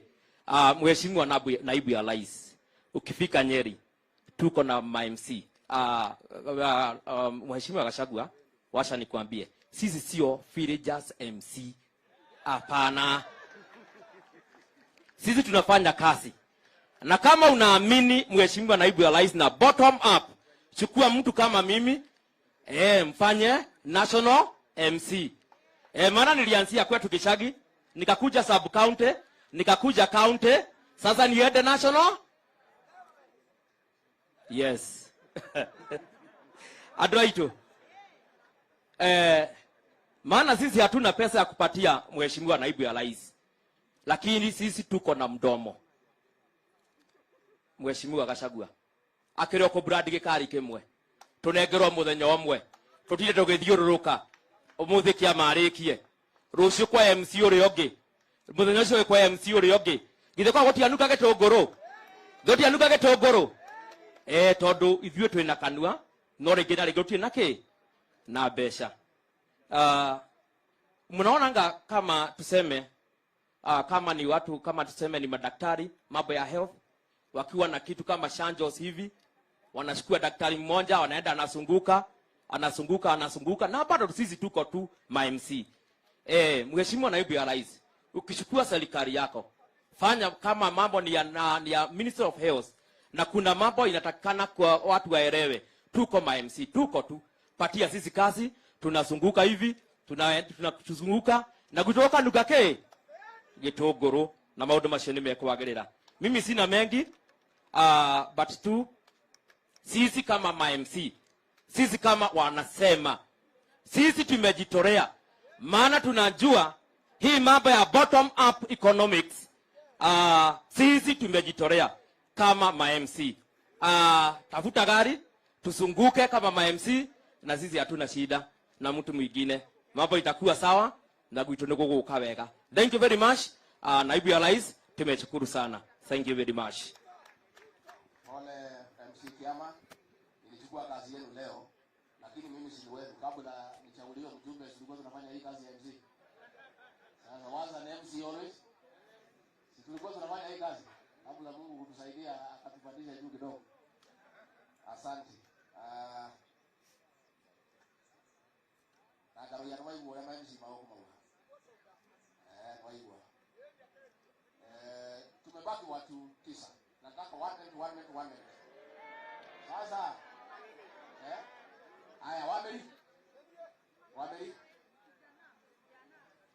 mtu ya maji haraka 1 minute na kusimamia sasa na nikemwe pointi mwe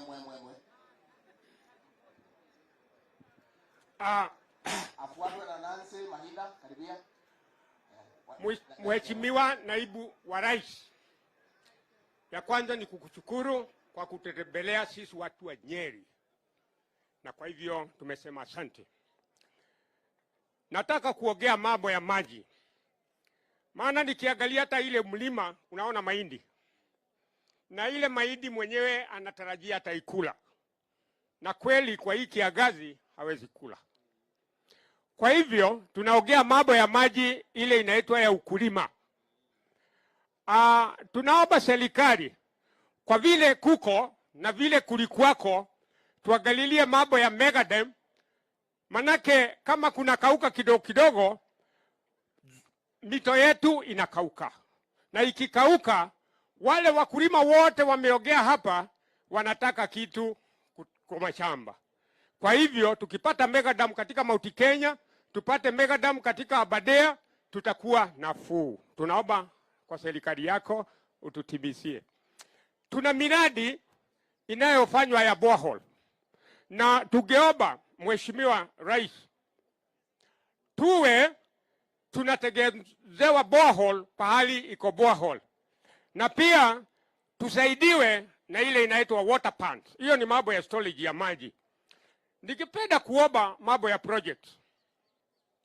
Naibu wa Rais, tuko na miradi mingi sana katika area ya Nyeri, na sisi ndio matajiri katika Kenya nzima kwa mambo ya natural resources ya maji. Na tukiangalia ile mahindi, mto uko hapa, unapita, unatililika, unaenda ziwani Indian Ocean. Na hakuna faida watu wa Nyeri wanapata kutoka hiyo maji, natural resource inatoka kwa Mungu. Tukiomba kwa project zile ziko nyingi. Wananchi hawa wako hapa, walitafuta pesa ili wakaungana kwa vikundi wapate maji, lakini tofauti shida ni finance. Wale wamepewa finance ya ile miradi iko. Tafadhali Naibu wa Rais, ukiingia kuwa rais, tafadhali tumalizie zile ziko, na zile demu ziko zifanywe ukarabati. Tunakuomba. Hebu nimalizie. Siku zingine zile ziko za wale watu wanafanya, wale wameugana na wanahitaji maji. Tukitaka ukulima uendelee na mbele na tupate mapato na watu wapate kitu kwa mfuko, tafadhali tuwakuomba Naibu wa Rais, ukiingia katika serikali uwaigize katika miradi yao ipate pesa, na ianze kutoka intake mpaka kwa ile tunaita infield, watu kupata maji katika mashamba. Maana watu wetu ni maskini, ile pesa wanapata ni kidogo sana ya kujiandikisha, lakini wakiambiwa mamilioni ya pesa na kukusanya hizo, na unaona shida ya COVID na zile zingine, tafadhali tuwakuomba Mheshimiwa. Ya mwisho ni serikali ianze kutufundisha sisi watu wa Nyeri njia ya kuharvest maji. Manake tuna mito, tuna mvua. Na serikali ikisaidia, kama ni county ama ni national government, itusaidie ili tunaweza kuharvest maji ile ya mvua, iingie kwa matangi, tuanze kulima nayo. Kwa hivyo tunaomba kusaidiwa. Na pia serikali ifikirie mambo ya mizitu. Maji inatoka kwa mizitu. Asante Mheshimiwa, tunakushukuru. Asante.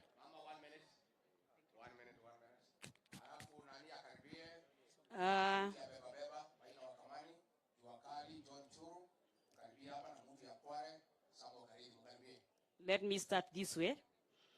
As a result of the siege, the food shortage in the city was so severe that a donkey's head cost 80 pieces.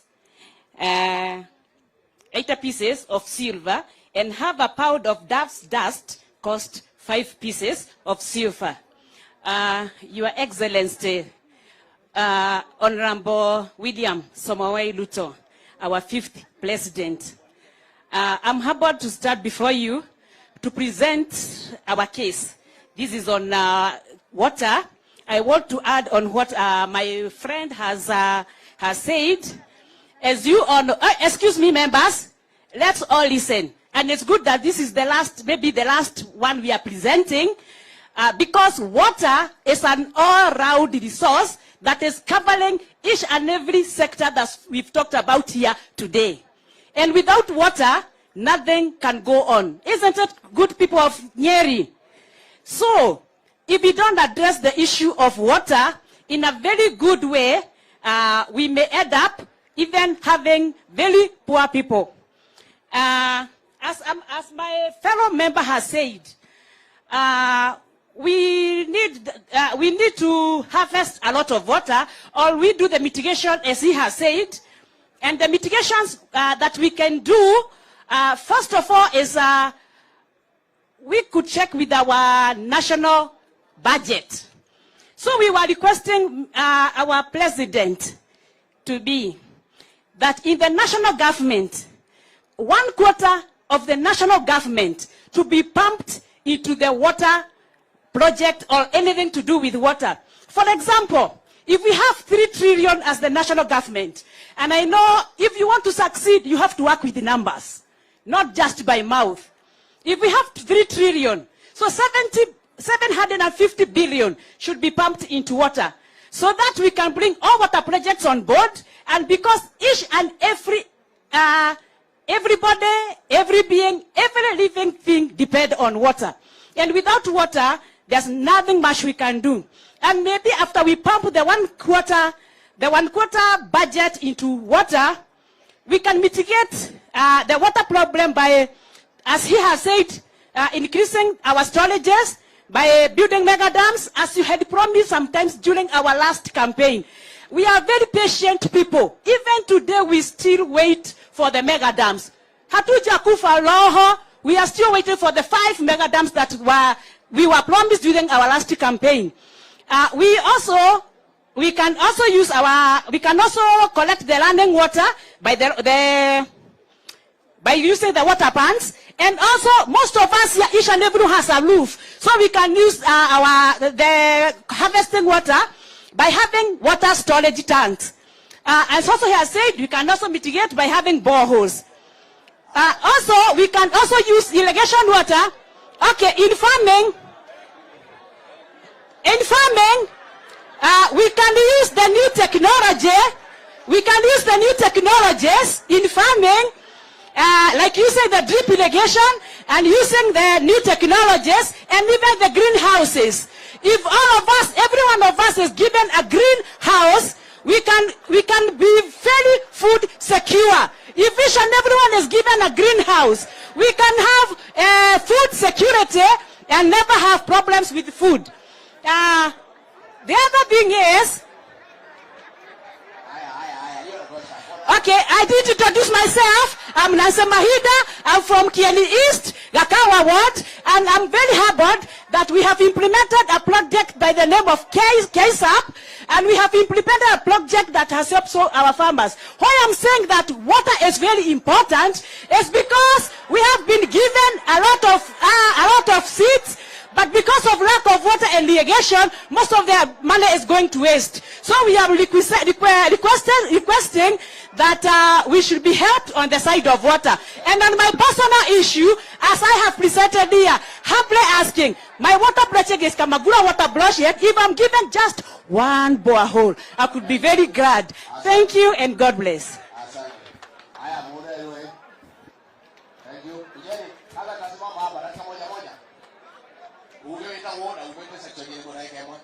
Thank you very much. The Deputy President of the Republic of Kenya, all protocols observed. Mine will be short and precise. Nataka kuongea juu ya watu wa Mialero, Your Excellency. Watu wa Mialero ni wale watu wachuuzi wanachuuza kwa barabara. wale wanatandika kwa barabara, wale ambao wanawafuata. Tumeongea mambo mingi ya pesa, lakini watu wa Nyeri watapata pesa namna gani kama hawana license ambao wanapewa kwa barabara? Tumeongea mambo ya kupewa loan. Tukipewa loan, tukienda kwa banki kuchukua loan, tunaitishwa logbook ama license. Mimi nitatoa license wapi? Nitatoa logbook wapi ama title wapi? Kama your excellency uko na hakika ya kwamba tunatoka chini kupanda juu, washa tuokodoke katika mambo ya mkoloni, sababu logbook ni ya mkoloni, title ni ya mkoloni. Tukuje katika mambo ya modo kwa modo, one by one, na kugarantii unanigarantii. Jambo lingine na ni la mwisho, serikali yako hatutaki kwenda kwa bank kuchukua maloni. Tunataka serikali yako itege kiwango fulani cha pesa inaleta kwa sako, kama ile sako mimi naongoza inaitwa Mialelo, na uko na deni letu your excellency, na molahamu kama atakujulisha kwamba mwezi wa 3 tunakuhitaji. Ileta kwa hizo sako, tunaenda pale kukopa, tunagarantiana na mambo itakuwa sawa sawa. Thank you very much and God bless you.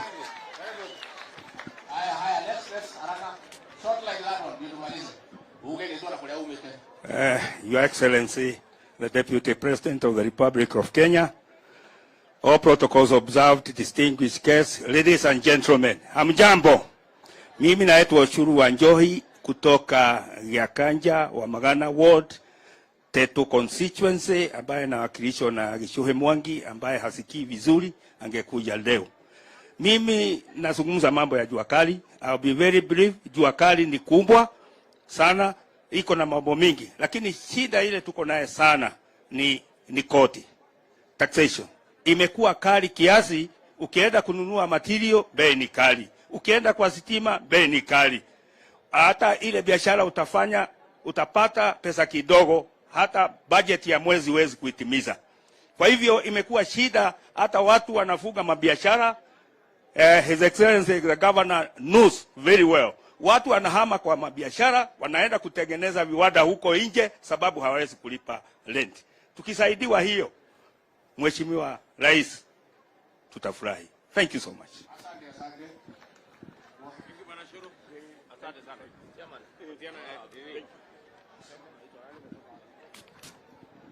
Hello. Bwana asifiwe. Mheshimiwa Deputy Rais, Governor na watu wote ambao wamekuja kwa hii mkutano, habari zenu? God is good. Mimi nimetoka Kwale, huko Thigu River Ward, na pia mimi naitwa Samuel Kareithi Maina. Mimi nimetumwa na watu ya Kwale, na pia naongea mambo matatu tu ili niweze kumaliza. Ya kwanza, mimi ni ile mtu ya Madera. Bwana asifiwe sana. Na sasa sisi tunataka tiga, Mheshimiwa Rais, Mheshimiwa Deputy Rais. Na tukipata hiyo tiga, hakuna wakati tutaenda huko Madera. Tukipata tiga, Mheshimiwa Rais, sisi tutaenda Madera. Na pia sisi tuko Kwale different place. Ya pili, tunataka kila kitu ambaye kinaletwa hapa Nyeri kinaambatana na kitu ya mjengo, sisi yenyewe tunatengeneza. Pia tuweze kupatia hiyo opportunity first priority ili tuweze kufanya hiyo kazi. Pia tunataka mashini ya kutoa maji. Mvua ikinyesha tunasumbuka sana. Tunataka hiyo mashini iweze kutusaidia. Na pia tuna certificate ambaye hatusaidiwi mzuri. Tungetaka hiyo kwa groups tuweze kupatiwa malon na hiyo certificate. Ya mwisho namtolea shukrani kada ya Wila. Bwana asifiwe sana. Hii ukisikia sisi Deputy President hatuna MP, ni kweli hatuna. Tulipata shida ya mtoto moja ya mwenzetu aliuawa huko Mandela. Tuletea kada ya Wila. Na pia akamchukua, na hata saa hii hiyo mtoto anasoma. Na pia tunatoa shukrani zetu kwa mheshimiwa kwa vile hatukuona pahali ya kukufuatia. Tutasema asante. Dakika moja tumebaki hawa tu, alafu tutakuwa na ya mwisho na mkubwa ya walimu atoe mambo ya walimu na CBC na nini. Itakuwa ya mwisho. Hawa 1 minute. Naibu Rais, waheshimiwa, nasalimu katika jina la Bwana. Kwa majina naitwa Daniel Tombo ama chairman wa Beba. Mimi ndio bogi la shida. Mimi naongelea ya kwanza kila mbeba wa mkokoteni hana lake, kwa sababu wao watu wa bodaboda walitunyang'anya kazi. Manake akiwa na bodaboda anabeba mtu na mzigo, huu wa mkokoteni anabeba mtu anamfuata, sio kazi imeisha. Jambo la pili ni polisi. Hawa polisi wakitaka watu wa kuvuna kahawa kwa jela ni sisi, kwa sababu sisi ndio tunafagiliwa kwenye town, sisi ndio hatuna kazi, tukapata kazi jela. Hiyo ni shida ingine. Jambo lingine, na hii ni muhimu, nishaambia hawa wako hapa, wakati nimeona helikopta yako, nimeona uponyaji wa mtu. Mfalme utoka na juu na wewe umetoka juu na umekuja na ndege hapa. Kuna mtu beba wangu aligojeka, sahi hata anadaiwa 150,000. Hawa waheshimiwa wetu nimewaongelesha, nimeshoka, lakini mimi nimeona usaidizi wakati umekuja. Jambo lingine, na hiyo ndio muhimu zaidi, watu wale wanabeba mzigo, akikukaribia ama anikaribie Rigathi hivi, anakuwa na jasho nyingi. Ningeomba na Mheshimiwa Mukami, Mungu akusaidie na akubariki, manake utarudi tena. Zile nguo ulitupatia zimeisha, ile jacket ulitupatia dust coat zimeisha. Kwa hivyo Deputy President, najua wewe unasemaga na kutenda. Kitambo twende kampeni, wengine walete sijui mimi makabuti, nimekuomba kabuti 1,000 tu, hiyo ingine tutajitafutia kwa hao wengine. Tafadhali. Hapo wengine ya mwisho kabisa, tuko na harambee ya kulaunch. Tuna launch beba ni kubebe, ndio tuwe tununue shamba. Tunakuwa na shida mingi zaidi, na kuna kijana mmoja ameiba wimbo yako ya kampeni na yeye ni beba. Please, please, please, hata ningeuliza kwa heshima usikize hiyo wimbo. Asante. Angalau harambee zimefungwa kwa saa hii kwa sisi. Unless unataka tukue disqualified. Unless tupangane huko chini na haya 1 minute. Sasa nitamsimamia. Our Deputy President, our Governor, all protocol observed. At the elected MPs, at the women rep who started with the women lead, Ruto, Bwana Gachagua, I salute you. Mimi nataka kuongea maneno ya viasi. Bwana, our coming favorite president, sisi tunalima viasi, lakini at the end of the day, tunanunuliwa kama nyoka bila sumu. Ukikuja kwetu, tunagaramia kwa fertilizer, lakini at the end of the day, one week it's almost 30 bags, kwa sababu ni kubwa hata siwezi kufika juu. Mambo ile nyingine nataka kuongea ni hata carrot. Tunalima carrot na boga pia, tunaona hiyo shida. Tunakuomba ukiingia kwa afisi, kwa sababu utaingia ushughulikia wale wakulima wa viazi, carrots na mio, kwa sababu hata sisi hatuna bonus. Watu wa Kenya hatuna bonus kwa sababu masiwa hana bonus. Viazi hiyo tunanunuliwa kama nyoka bila sumu, haina bonus. Ya mwisho tunatoka kukuambia, mimi naitwa Madam Julia Dungo. I am the chairperson Ken West County, and we support the government of the day. We elect Uhuru Kenyatta and the Honorable Wiliam Ruto, so we will support you at the end. Tunataka kama akina mama wa Kenya, tunataka 1 car, because Kenya is 52% of Nyeri County. Blooded akina mama na Wiliam Ruto.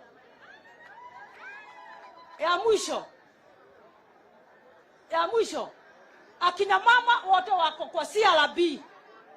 Kwa sababu ya COVID-19, wameenda kwa Tala, Mshwari, KCB, akina mama wote wameniambia, ukiingia uwatoe kwa CRB.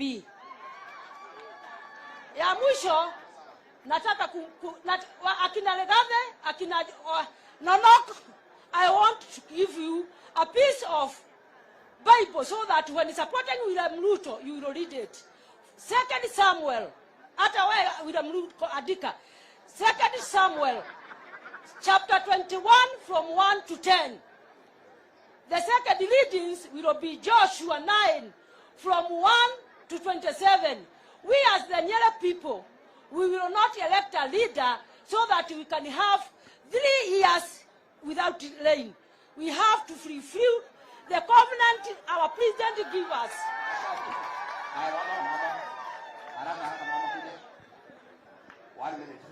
Our Excellency, Deputy President Wiliam Ruto, we salute you. I'm Josephine Gadhanwa from Mokoroini, nikiwakilisha wamama kwa maendeleo ya wanawake. I'm the treasurer. Nataka kuongea mambo ya akina mama. Maendeleo ya wanawake, it's well structured from ward level, sub-county, county level, and national level. And we have a problem because as we are structured, we are not well represented in those sectors that we have in our country. That is something that we are praying that God will help you. When you go there, you remember maendeleo ya wanawake, because we are asking for a kiti for maendeleo ya wanawake in every county. And if God willing, may we have a circle in every county that will be managed by women, structured as maendeleo ya wanawake. Why? Because huyu mama kukiwa na shida mashinani, ila anakibiriwa sana, ni yule mama alishaguliwa kama mama wa maendeleo ya wanawake. Sisi tunasimama, wakati mwingine tunaenda kupima wa mama cancer na nini na hiyo yote, we don't have our kiti. But we normally go to our MPs, we cry for them, and we thank God because they always answer us. So our Honorable Deputy President, as we talk of a bottom-up economic model, consider this organization.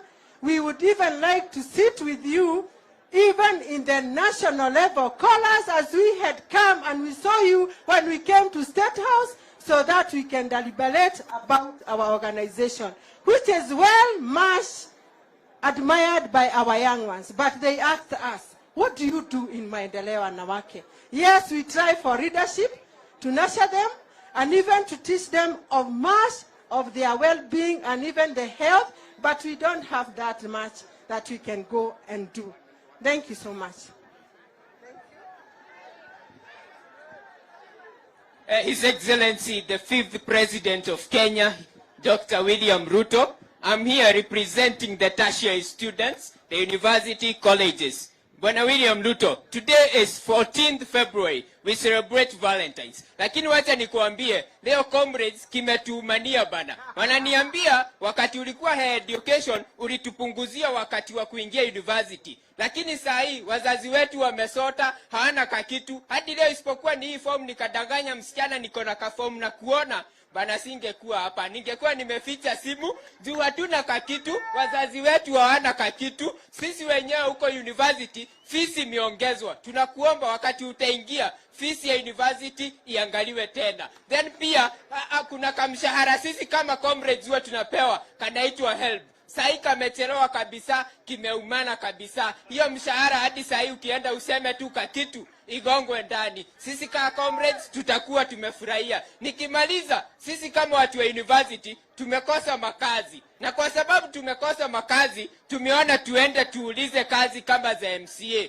Hapa kwa chama cha UDA, nitaomba ambao ni under 30 age, unaweza subsidize ile nomination fee igongwe chini hivi. Wao macandidates ungeona hapo MCA ni wengi sana, lakini hadi kuna wengine hapa lakini juu yako ka nomination wanajua tu chama ni UDA na ni bottom up. Tukienda hivi kutoka bottom hadi up, na kazi ni kazi, wanataka kuingia hicho chama chako na waendelee. Asante sana, Mungu akubariki. Asante. Thank you. One minute. Thank you. His Excellency the Deputy President of the Republic of Kenya. Mimi naitwa Ruben Magoko ambaye ni mwadhiriwa wa medical error in this country.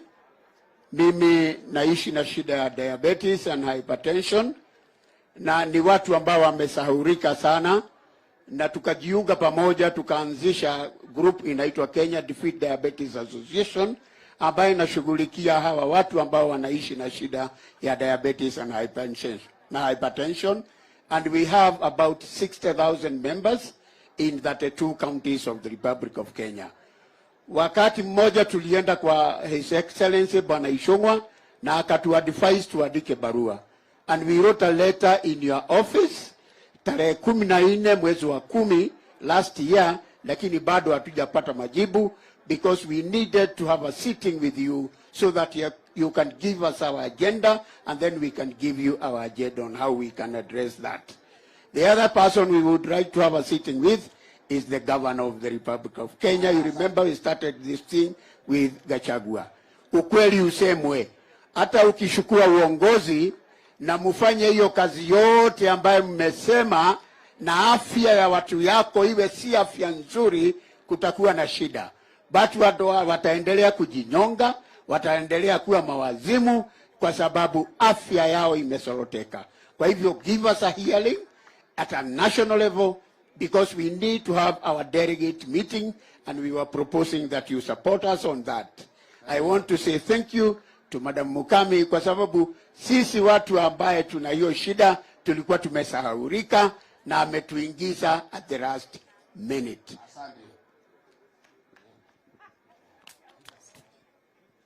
Kwa majina mimi naitwa Daniel Kimani Maingi, nimetoka huko Kiawala, huko Gatarakwa.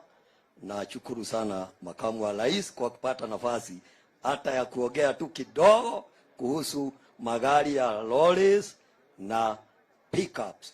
Hawa ni watu wa uaga wamesahaulika kabisa, na ndio mnaona iko ajali mingi sana zinatokea kwa malori. Watu ya malori wako na shida mingi, na moja yake ni huwa wanaendechaga magari masaa mingi sana. Hiyo ni shida moja. Na wakiendesha magari masaa mingi huwa wanaogopa mchana juu ya traffic. Hii maofisa ya traffic kwa barabara. Bwana Deputy President, hii imekuwa ni kama kawaida, ati traffic police wanachukua pesa kutoka kwa sisi, sababu hata ukitoka Nyahururu kufika hapa Nyeri unakuta zaidi ya 1,000 umetoa na umepatia hawa. Hata huaga wanaitisaga wakati mwingine kwa nguvu. Ndio unaona tunakimbia haraka ndio tuende usiku tumalize, na ndio unakuta iko accidents. Kitu kingine makamu wa rais ni hii habari ya spare parts. Spare parts tunaona serikali inachukua almost 30% ya tax, na ndio kununua spare parts za gari. Ndio unaona tunaweka substandard spare parts ambazo zimetumika sababu bei imekuwa juu sana. Ya mwisho ni iko wafanyabiashara wengine wameingia kwa hii biashara ya maroli. Hii makampuni kubwa kubwa, hii ya cement, hii kubwa kubwa wamekuja wanafanya hiyo kazi ya transport. Na hiyo sio mzuri. Wanaweka chakula kwa magari ambayo iko na cement, kwa mambo mengine, na hiyo ndio unakuta watu wako na nini. Ya mwisho Bwana Deputy President, siwezi ogopa. Bwana Gachagua ndio amekuwa anakalia hiyo area yetu. Ile shida tuko naye, iko wakati ulitupatia huko shilingi milioni 20 ya kujenga hospitali ya 20 million ya kuanzisha hospitali ya level 5 huko Kiawara. Ukatupatia shilingi milioni 10 ya kufanya rehabilitation ya headquarters ya sub county ya Kieni West. Siwezi ogopa nikisema haya, sababu hiyo maneno imetimizwa kabisa. Na hii ni maneno tumefuata huko Kiawara hakuna hospitali hata gani. Ikianzwa tu hawa tumechagua wengine wanakuja wanaisimamisha. Ikifanywa tu hawa tumechagua wanakuja wanaisimamisha. For instance, hiyo ulisema ipewe pesa hizo. Hiyo tumejaribu hata na governor wetu na kila kitu, na hata tukapewa pesa na national government. Na hiyo pesa moja alikuja akasimamisha, hizo pesa akapeleka kwa chaba yake. Hiyo siwezi ogopa nikisema namna hiyo. Hiyo pesa bado tunahitaji, na sio ya mtu alitoa contractor kwa ground kwa nguvu akitumia hata mapolisi na mambo mengine. Hiyo ni kitu moja sinaomba, hiyo tujengewe. Hiyo ingine ya mwisho ndio nimalize. Sawa, asante sana. Haya, personal disability 1 minute please. Na Bwana Madege kwa walimu kuwe tayari tafadhali, 1 minute only. 1 minute. Bwana Deputy President, Women Rep of Nyeri County, Mr. Mwaura, Senator wetu wa disability, na governor wetu Mutahi Kahiga. Na wasalute. Lakini kwa people with disability, tukipenda tuangaliwe. Especially Madam Kami anatusaidianga sana. Wakuwa na Mwaura, hata governor wetu, tukienda kwake, aturudishi, sisi people with disability. Lakini tukipenda, mahali watu wa people with disability, awekwe muangalie maslahi, awekwe mahali popote anataka kuwekwa. Because utapata anataka kuteremka chini, anataka kuja stage ya juu. Lakini wapata because ya city council lazima awekwe stage katikati, na anakuwa anataka kuja hapa Equity ya juu. So nikipenda ukiingia kwa kiti na njoo utaingia na people with disability wanakusupport wote, uangalie hiyo maslahi na exemption ya people with disability. Mr. President. Asante, pigeni makofi. Bwana Malenge, karibu. Alafu mtu ya mwisho ni hii na marangi ya UDA. Yanatufungia sisi sawa? So, Your Excellency, the Deputy President of the Republic of Kenya, Mheshimiwa Wiliam Samoei Ruto, who happens to be my recommit, wageni waheshimiwa, I will speak on behalf of the teachers and the general education very briefly indeed.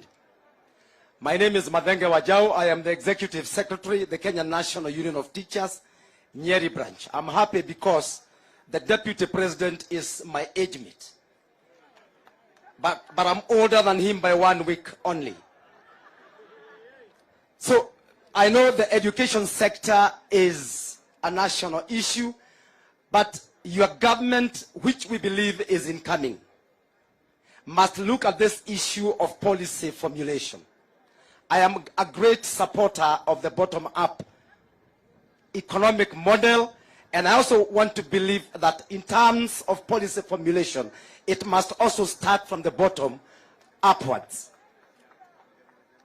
Your Excellency, the Deputy President, when your government comes into power, which it is doing, we want sufficient funds to be pumped into schools. Kwa sababu hawa wazazi hawa wote unaona, hata kama tunasema we have free primary education or free the secondary school education, they are still paying some levies in the schools. And we want this to stop. So proper funding, sufficient funding must be done. Another issue, unajua, the thorn in the flesh or the elephant in the house as far as education is concerned, ni hii mambo ya CBC, Your Excellency. The competency-based curriculum. And we want to say that we are supporting this issue. But there are some few nitty-gritties that need to be looked into. For instance, we are asking your incoming government to domicile junior secondary schools in primary schools.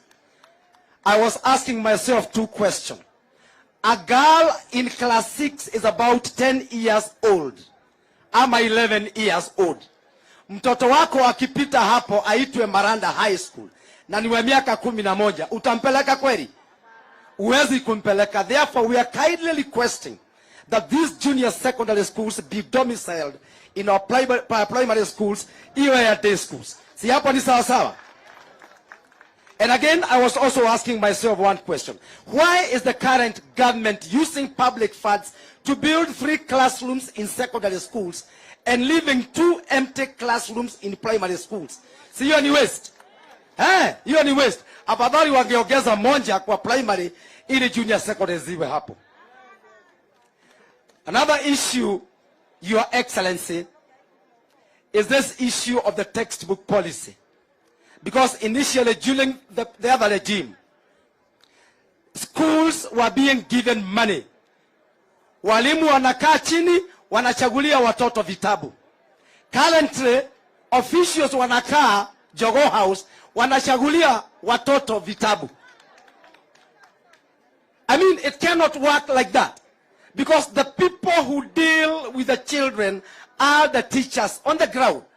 So let money be pumped into schools, principals and teachers and head teachers will sit down and select books for the pupils. And again, you see, this policy has killed the publishers. This policy has killed the local business. Wale ambao walikuwa na bookshops. Kuna bookshop unaona siku hizi hakuna, zilikwisha kabisa. So I think we should refer to the old system. Finally, let me talk now as a trade union. You know, I am a teacher by profession. Unajua bado tunapigana na serikali kidogo hapa. So we are kindly requesting that the incoming government embarks on massive promotion of teachers. Please talk about the TPDs. Let the government pay for the teachers, professional development of teachers, instead of the other way around, where teachers are paying for their own development. Finally, Your Excellency, as a labor unionist, I want to say this. The current government tried very much to kill the Kenya National Union of Teachers.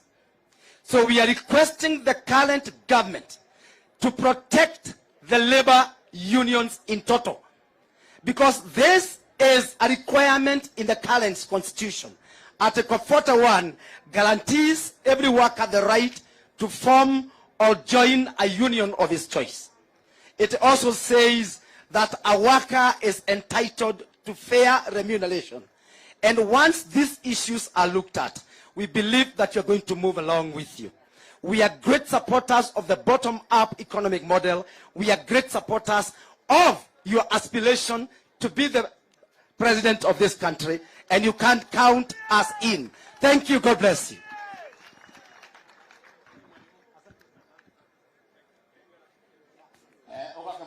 Najua hii serikali ya mahasara hii, Wiliam anatufungia. Si heshima hiyo?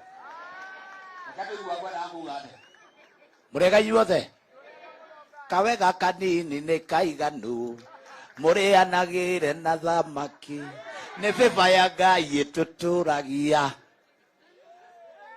Ini ororere ciehanda tha 11 mane matebo ma mohoro maria matukinyeire thiini wa guku Nyeri kuria Wiliam Samoei Ruto amukirito na gikiro kiri iguru ni andu a UDA. Oroho tugagisupport aria mararugama nake ta Maina wa Mathenge, Paul Gacui wa Kanyari na Mukami. Oroho tutikakiriganwo ni gavana Kahiga gakoine karia kerirwo gatikoima. Gagikiuga ni gikiro kiri iguru, nie mwenyewe ndugamite haha ni gukorwo mutongoria wa bururi ndaigua ndorereria uria uri kuo riu augite wega tumurorere kimundu kiria tondu ni gikumutuma higi na oroho niwe uroka agakinyita guoko.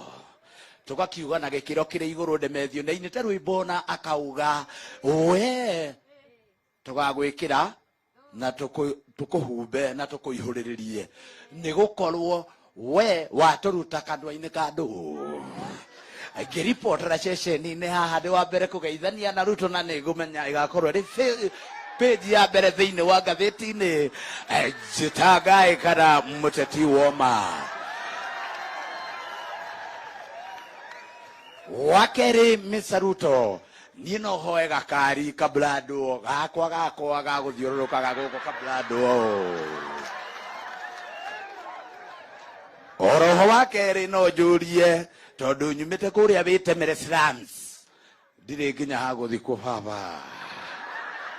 Ngĩripotera haha ndĩ gũkũ ndiganĩtie na ũrĩa ndambũrĩte na nĩ njũĩ nĩ akũnjikia kĩndũ mũhuko kaũndũ.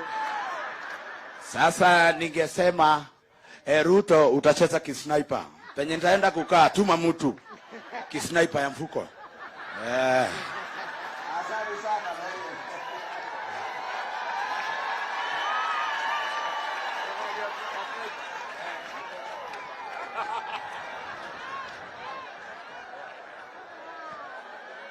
Nĩgwanio wega. Mũndũ wa Ngai nĩ gwĩka atĩa? Mũndũ wa Ngai nĩ gwĩka atĩa? Rĩu nĩtwathikĩrĩria maũndũ mathiĩ wega. Ndĩrenda rĩu nĩgetha itareka gavana wa Nyeri nĩgetha atuĩkĩre deputy president. Ngatiga mũrenda kũigua ũhoro wa? Niĩ ngwenda kuuga kaũndũ kamwe. Ngwenda kuuga kaũndũ kamwe. Adu aito wegore wale heru. Wegore hagona ke. Yabeno ni atwekira wega. Ni atwekira wega. Nitukamenya andu aitu. Atibia inywe tondu muri atha nyingiri. Mundu mwana wa gukiririe ngari gukomeria wale. Ari mukomerie. No mukomerie. Na nikituroya ngari ria atukiririe etagwo kimundu kiu tukamukomeria. No mwetekere. No mwetekere. Ndenda kumuria atiriri. Twere tuhete muthamaki gitio. Maundu make mothe mari ararehe bunge nitukumuhitukiria. Maundu maria mothe arenda nitugwika. Nitukumuhe gitio kiria kiagirire na tutikamutengura. No kaundu kamwe tu turenda kumuthaitha ndagaturingiririe kimundu kiu. Hau neguo. Hau neguo. Na tondu andu ake maraugaga ni aguka ati atugarure tuthi gwake mundu kiu. No mugaruruke. No mugaruruke. Oke tuhingurire barabara ya mau. Oke arore wiro ri otigarite. Oke aturikirie maundu maria mekete atia. Mbeca cia andu akuru iria itarehetwo ahakikishe ni cieka atia. Tumaundura tuothe tutigarite mieri eno 5 na thikũ 24. Oke aturike na tutore tumuhete gitio na tutore tumuririkanaga. No angioka oke guku gutwira tuthure kimundu kiu no tumukararie. No tumukararie. Ugai no tumukararie. No tumukararie. Na twamuthaitha president tonu tukwendete matwaguthurire na niguo mbura yari nene. Mandugathukie gitio giaku. Reke uhuruke twina gitio. Reke tugakumagaria twikoinagira tutagukuria kiuria.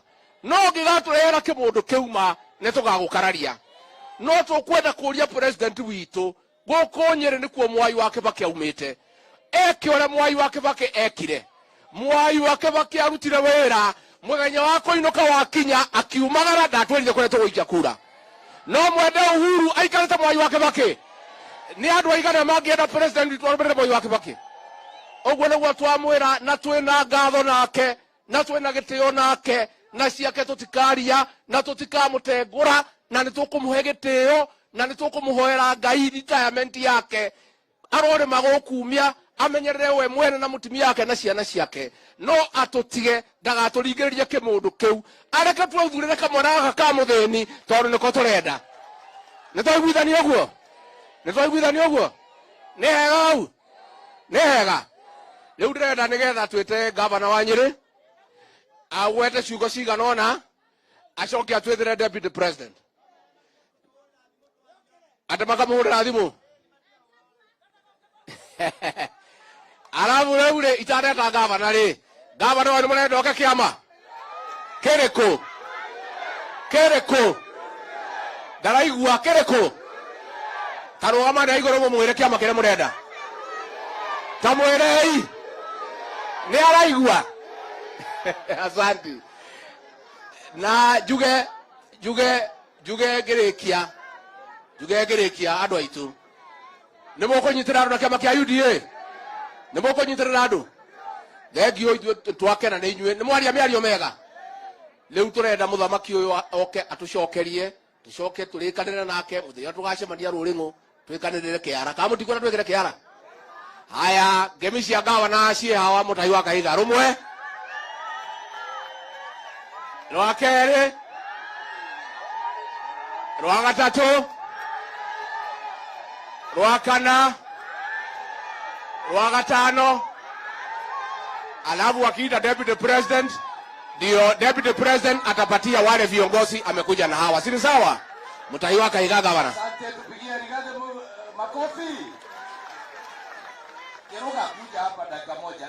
Nipatie hii mic. Kwa sababu kuna wimbo tunataka kuinvite nayo Your Excellency the President. Aya. Aya. Kwanĩrĩirwo na ikuru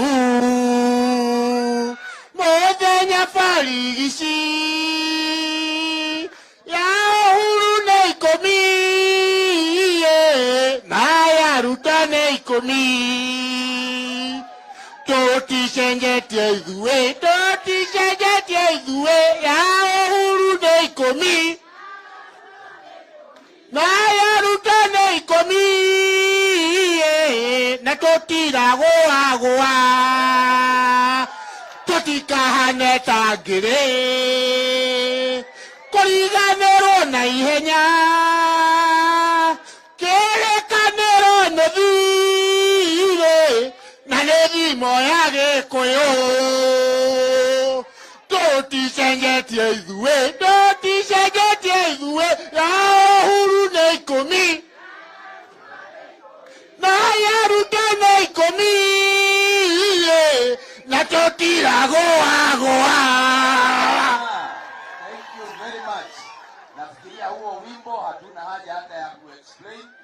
Mimi nimekuja na mwanzo nataka kuwish the deputy president happy Valentine. Situmwambie happy Valentine. Yaani amevurugwa hii Kenya mpaka amesahau hata leo ni siku ya Valentine. Ukifika tunamtuma kwa mama Rachel amwambie happy Valentine from Nyeri. Na ndio nilivaa red. Ni ya mama Rachel na wewe. Na niseme watu wa Nyeri ya mjambo. Muriega. Tumekaribisha wageni wote. Kabisa hapa ni Maumau.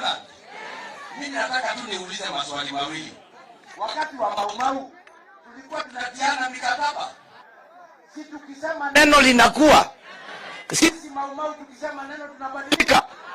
Kwa hivyo mko na mimi vile niliambia kitendawili. Ati sisi hatutaki nini? Na hiyo maneno tukamali. Ile historia tunataka tu ni ya Nakuru. Ati 10 ya nani? Na 10 ya nani?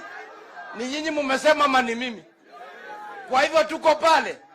Bas, mimi sina mengi, yetu ni kusema Your Excellency the Deputy President, nimefurahia your patience. Kwa sababu saa hizi zote wananchi wakiongea wamekuambia mambo yako na mambo yangu ya county. Ya county yote nimeshi na nita address. Si ni kweli? Si ni kweli? Ya county yote mumesema hayo si ya deputy president, nitaangalia maneno ya licenses, maneno ya nini, na nilikuwa na kitabu nimeweka hapa na tutaongea maneno hayo. Si ni kweli? Sasa jambo la pili ambalo nataka kusema, Your Excellency, I am very very pleased that you are here today. Nyeri imekuwa ni kama nyumbani kwako kwa mara ya pili. Tulikuwa tunahesabu the other day, tukaona kwamba tangu uwe deputy president umekuja Nyeri zaidi ya mara 50, na tunataka kuendelea kukukaribisha. Kitu cha ukweli ni hiki, muniambie ukweli, mtu ambaye amekuja mara 50 na mtu ambaye amekuja mara moja, ai dogoneke onatare kweyugithia dogoneke, mnamkaribisha tena na tena aje. Bas, sasa mimi nimesema maneno hayo mengine, tunataka tufanye kitu kimoja. We want to make a special invitation to you, Your Excellency.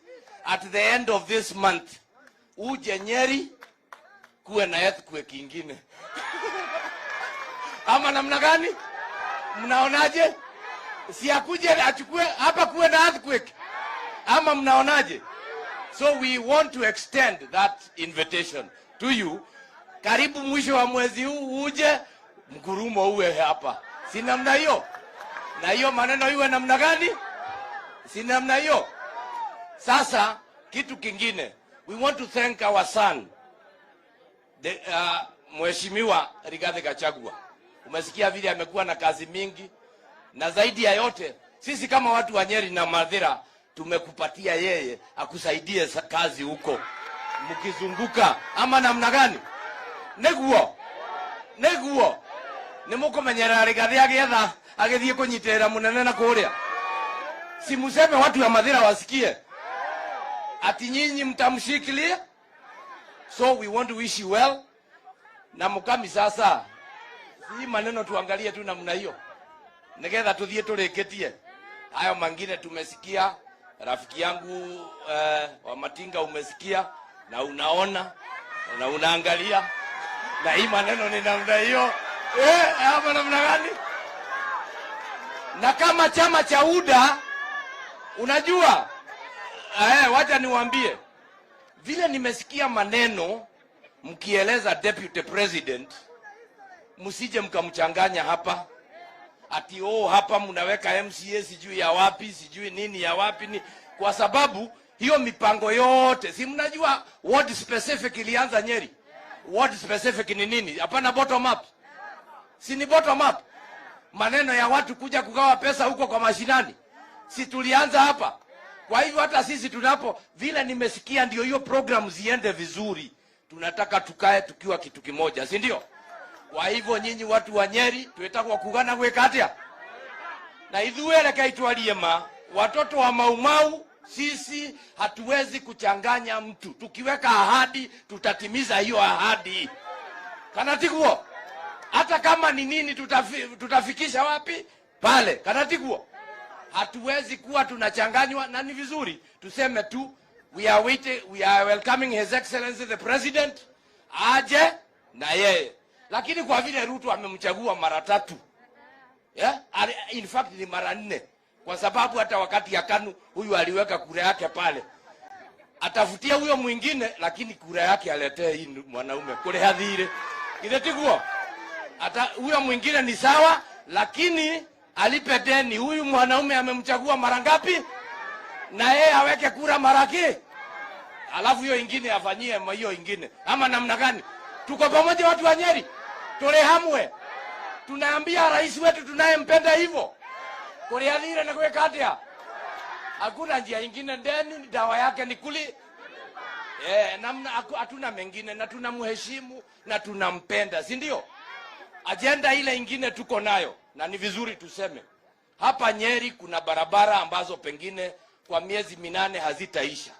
Hizo za barabara, hizo za nini? Ni vizuri tuseme ukweli mudhenya okay. Sasa yule walianza naye ndiye atakuja kumaliza, ama ni huyu alikuwa anapinga hiyo kazi? Si alikuwa anapinga wakati ule kwa sababu alikuwa opposition. Si ni namna hiyo? Sasa anajua hata barabara za Maumau ziko wapi. Si tuache yule ambaye hako hajatumalizie kazi, ama namna gani watu wetu? Si ni namna hiyo? Basi, naibu wa rais umesikia? Tumeongea hapa tukiwa watu wa Nyeri, tumekuahidi na tumekuambia. Na tunakushukuru kwa sababu ya vile unaendelea na sisi. Na zaidi ya yale maneno ambao umeyashika, yale ambao umeambiwa na hao wananchi, wanafurahia hayo maneno wamekuambia, na nina uhakika kwa sababu abaimukire sawa.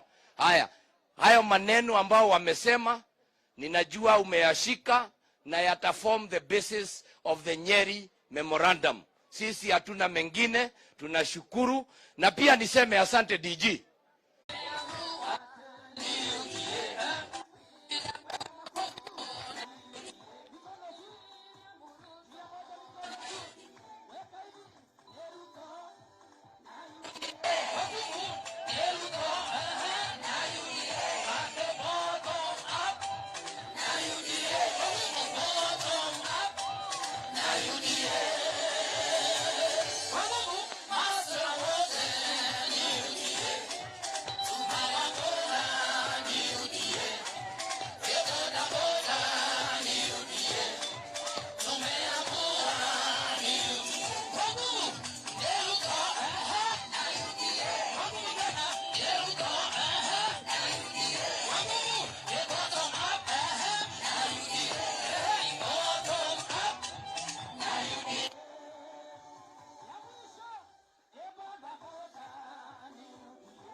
Asante sana. Tafadhali tuketi chini wale wako na viti.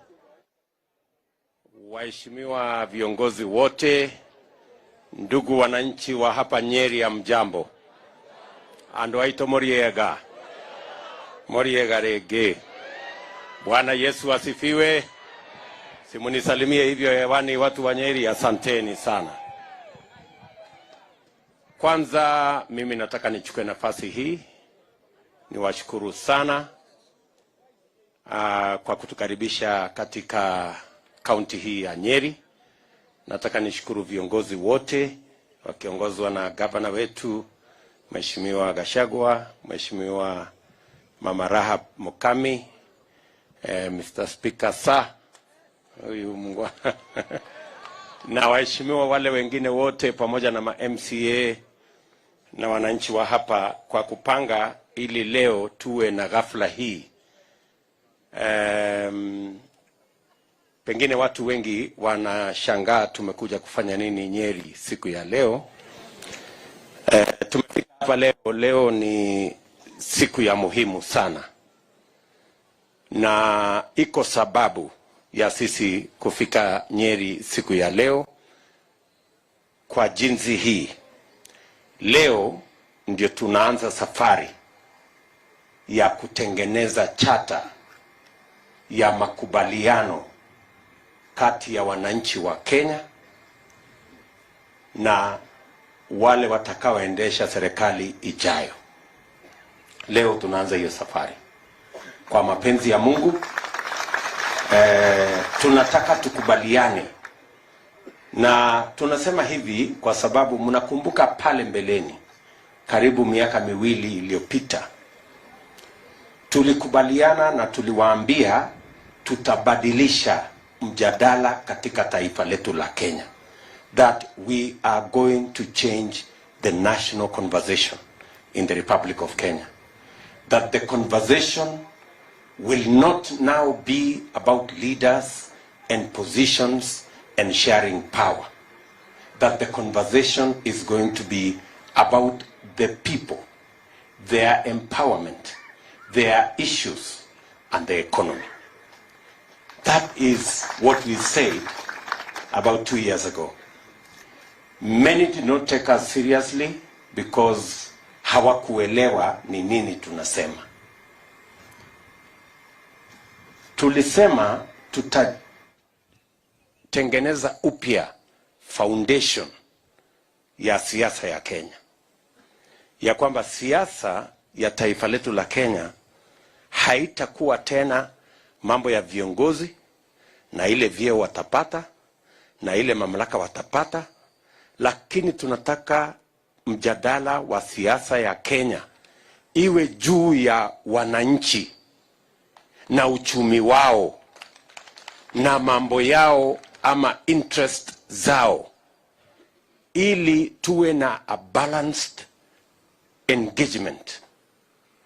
Wewe mwananchi wa Kenya, wakati unaenda kupiga kura, usipige kura bila ya kufikiria, usipige kura kiholela, usipige kura ukifuata mtu mwingine. Upige kura ukijua nini katika hiyo kura yako. What are you getting out of your vote? Yule ambaye unampigia kura akipata kiti, wewe unapata nini? Hiyo ndio swali. Tunaelewana? Ndio tunasema hii siasa, hatutaki kufanya hii siasa vile tulikuwa kufanya mbeleni. Ati sasa namna hiyo, alafu unapiga kura, alafu ujui sasa nimepiga hii kura ndio nipate nini. Ndio tunasema tunabadilisha siasa ya taifa letu la Kenya, ili siasa iwe ya muhimu kwa yule ambaye anatafuta kura na ya muhimu kwa yule ambaye anapiga kura. Haiwezi kuendelea ya kwamba tunapiga kura, viongozi wanapata, wananchi wanabaki hawajui wamepata kitu gani, alafu inakuwa guesswork. Tunaelewana? Wengine mnasikia wanazunguka kitendawili tiala la ria sio nini, alafu anapigiwa kura, mwisho haijulikani hii ria ilikuwa nini, hii tiala la ilikuwa nini, lakini kura imepigwa. Tunaelewana jameni? So hii ndio safari, na leo vile muleelezwa na Daktari Ndii, leo we are launching formally the public engagement using the bottom-up approach of the charter that will be signed between our party and the people of Kenya as they go to vote. So that we have minimums of what we must deliver when we are a government. And the reason why we are working county by county is because we have county-specific priorities. And we want county-specific priorities to be captured in the county charters that will finally form the national charter that will be signed between the candidate of our party at every level and the electorate in the Republic of Kenya, so that every citizen who goes to vote knows I am voting for 1, 2, 3, 4, 5. These are the deliverables I am expecting from the leader I am choosing. Sijui kama tunaelewana. Tuko pamoja kufikia hapo? Ndio tumekuja kuanza hapa. Na tumekuja kuanza hapa Nyeri kwa sababu hii agenda mumesikia. Pengine kwanza kabla ndio nimalize na karatasi, niko na viongozi, niko na wale experts ambao wananisaidia na kutusaidia kama chama katika hii mpango ya economic developing the economic charter.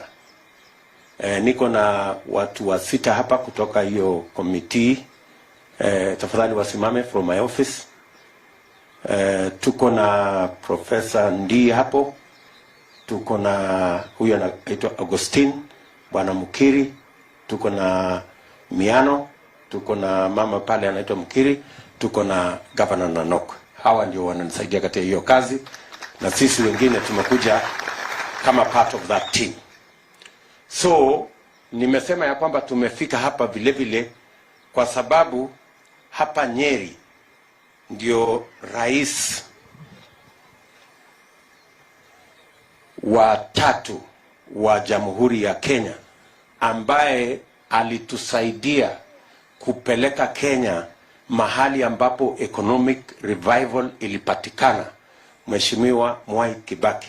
Na tumesema kwa heshima yake na tukifuata katika footsteps yake, tuanze hii safari ya kuanza mjadala na Wakenya na conversation na wale ambao watapiga kura mwaka huu, tuanze hapa katika county ya Nyeri. That is why we are starting it here.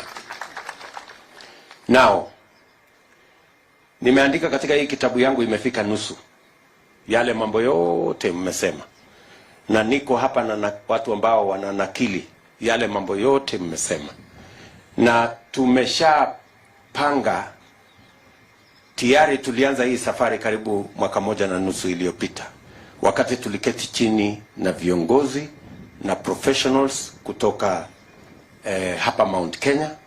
Tumeketi chini na professionals na viongozi kutoka Coast Province. Tumefanya hivyo katika Western Province, Western counties. Tumefanya hivyo Nyanza counties. Tumefanya hivyo katika Ukambani counties, na sasa tutakamilisha ya Rift Valley counties, because we are determined to change the conversation in our republic, the engagement, the political engagement in our republic, that it is no longer going to be about what leaders get. It is going to be about what every citizen gets when they go to an election. Tunaanza sasa leo hapa, itaenda katika kila county ya Kenya. In the next 60 days, we will have these public engagements in every county in Kenya. And hawa viongozi watarudi hapa hivi karibuni, so that they will have structured, watakuwa wameweka katika structure ya makubaliano ile sasa ambayo itakuwa charter, ambayo mimi niko tayari na kila mmoja wetu ambaye atasimama katika chama cha UDA to sign charter na wananchi, ili nyinyi mtu saidie ku keep track record. Nikikuja hapa Nyeri, mnatoa charter, mnaniambia my friend, tulikubaliana 1 2 3, 1 2 umefanya, hii nyingine 3 4 5 bado, si ndio? Ndio ikue sawa sawa. Na mimi najua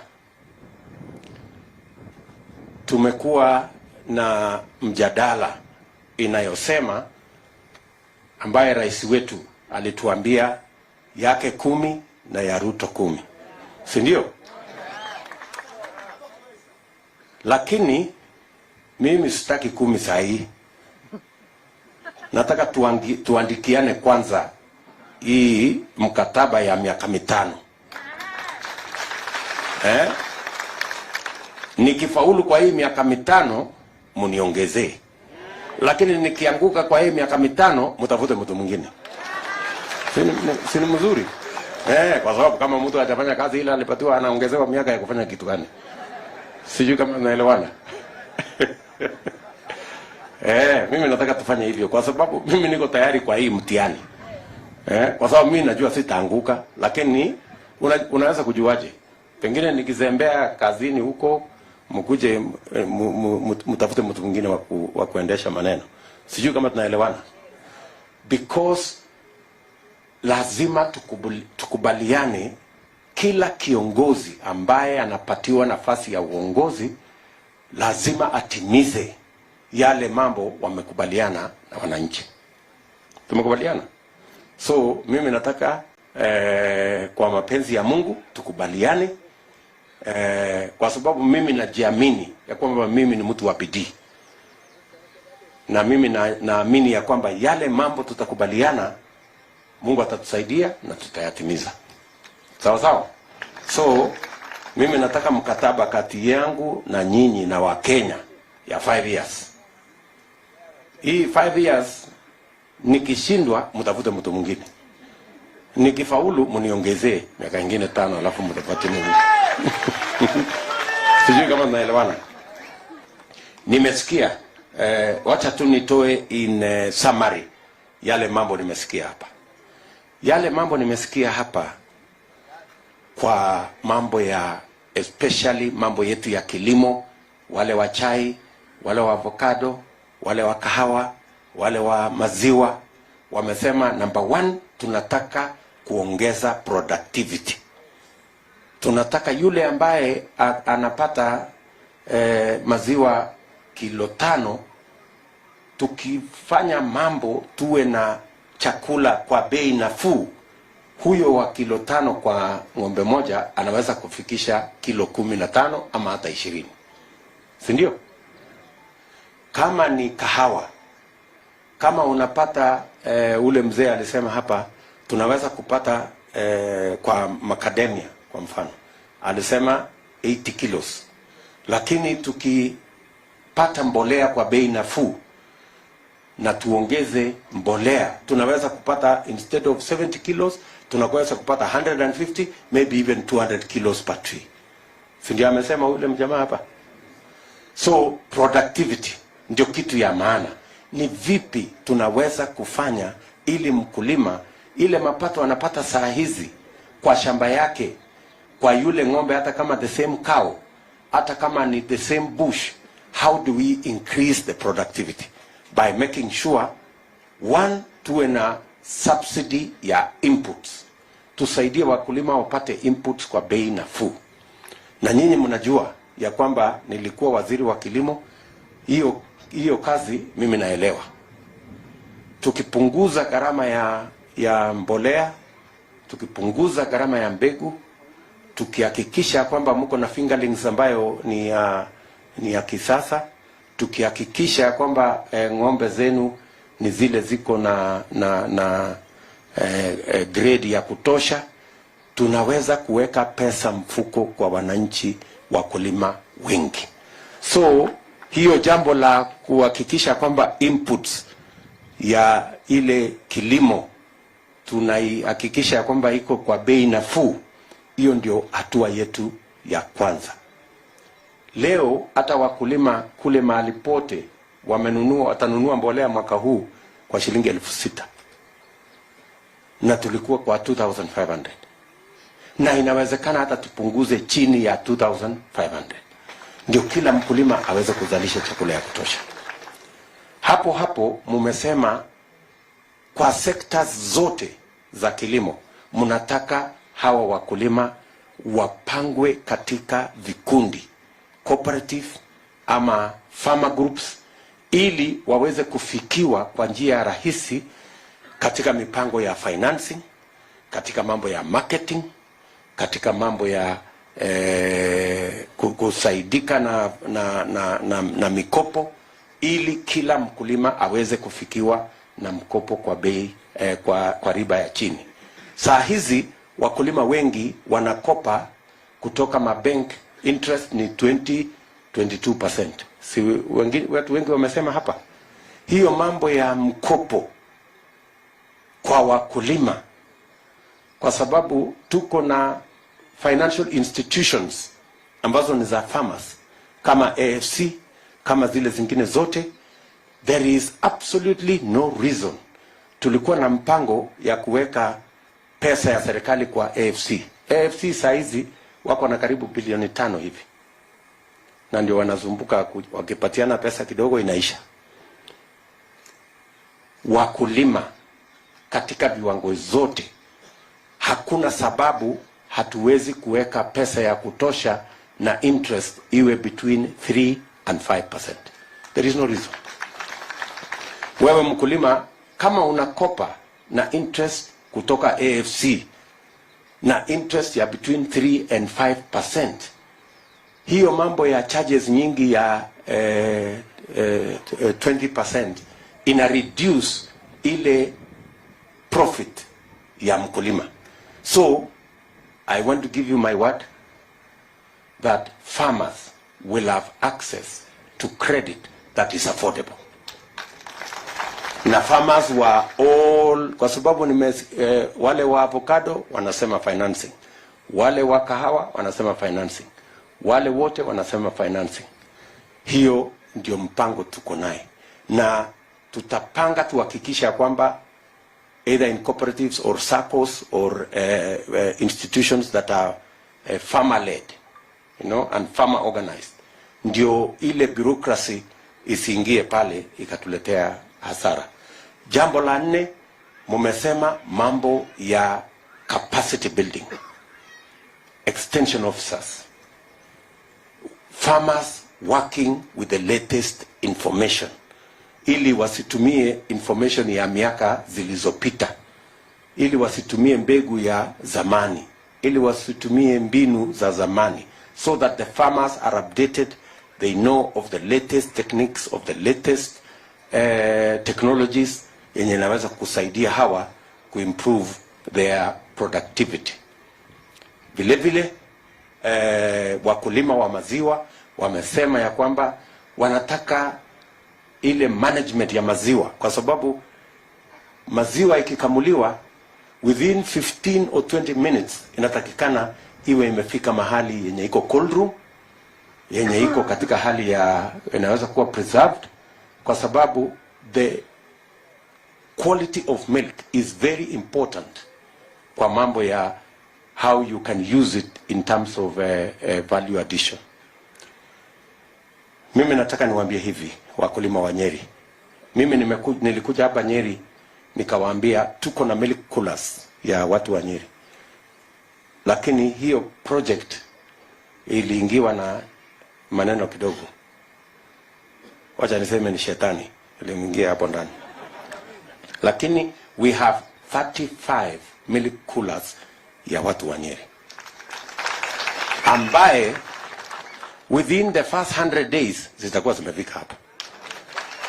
Within the first 100 days zitakuwa zimefika hapa, because tumesign the contract, kila kitu iko tayari, lakini kuna watu pale katikati, watu wenye ukora, ndio wamezuia hiyo maneno isifike hapa. Na sio ya Nyeri peke yake, tuko na milk coolers 600 ambaye tayari tumepatiwa, lakini kwa sababu ya maneno haijafika. So and we will continuously, alafu sasa tukitoka hapo tuende katika enabling farmers to value add. Kila mkulima mwanze kuongeza dhamana, kwa sababu soko ya maziwa katika Afrika, mimi nataka niwaambie, soko ya maziwa katika Afrika, hii dunia yote, in fact ndio mjue In Africa, Kenya ndio iko na ng'ombe ya maziwa nyingi sana, more than any other country in Kenya, in Africa. Ni mnanielewa? Tunapata lita bilioni 5 kila mwaka. Kwa hiyo lita bilioni 5 on average, ng'ombe ambazo tuko nazo inatoa kilo 3, kilo 4. Lakini tunaweza kuongeza kutoka kilo 3 mpaka kilo 20, which means we can double the amount of milk that we produce in Kenya just by making sure, doing what ule mama alituambia hapa, ya kwamba to manage the cost of feed. The cost of feed. Nyinyi mnajua shida ya the cost of feed. We have thought through it with my economic team.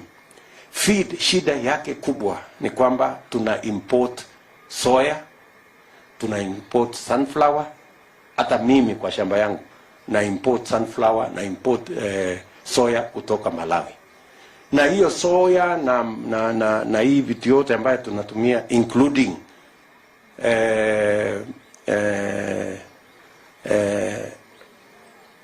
all the other feeds that are used, hata ile ya kuku tuna import, we can grow in Kenya, and we can actually save a lot of money by growing it in Kenya. And we have already identified the areas where we are going to increase the production of sunflower, the production of oil crops, actually in general. Hii oil crops yote tuna import edible oil ya bilioni 80 kila mwaka, 80 billion, ambaye ni pesa tunaweza kusave tukiwacha tukiwasaidia wakulima wetu katika sehemu zingine waweze kuzalisha oil crops pamoja na cotton seed pamoja na nini. Hiyo mpango yote tuko nayo ili tuweze kumanage the cost of feed. Vile mama alikuwa anaitwa nani ule mama? Kuna mama aliongea hapo. No. Lea Wakonyo. Huyo Lea ako wapi? Ako hapa? Huyo mama huyo ndio, that one. Bila alisema hiyo mambo ya cost of feed. Na pia akasema mambo ya value addition katika hiyo sector. So we can actually, nataka mnisikize kwa makini. Hii mambo ya maziwa, if we double the production of milk, and it doesn't require rocket science, na tuuze, hata tuache kuuza nyingi, tukiuza hata 3 billion liters, tukiuza 3 billion liters, na tuko na soko kuanzia hapa DRC, hao watu wako na 90 million people, hawana ng'ombe moja. Hii DRC watu ya kuimba hii, kina hii watu ya sio kwanda bongoma nani hawa wa kuimba, na wanafunga suruali wanafungia hapa, hiyo watu twende tuwauzie maziwa, si ndio? 90 million wako hapo, wengine hapo Congo Brazzaville, wengine hiyo Central Africa yote hiyo mpaka West Africa tunaweza kuwauzia maziwa, kwa sababu saizi wananunua maziwa kutoka Australia, New Zealand, sijui wapi. Na hiyo ni soko yetu ya Afrika. Na tuko na mkataba ya yenye inatupatia ruhusa ya kuuzia hawa, inaitwa Africa Continental Free Trade Area, ambayo Kenya ilikuwa number 1 kusign. So we have the mechanism to be able to sell. Hata tukiuza lita bilioni 3 peke yake kwa hii soko yetu ya Afrika, we will be collecting approximately between 2 and 300 billion shillings every year. In fact, milk will overtake all the exports we have in horticulture, in tea and in coffee, if we just do it right.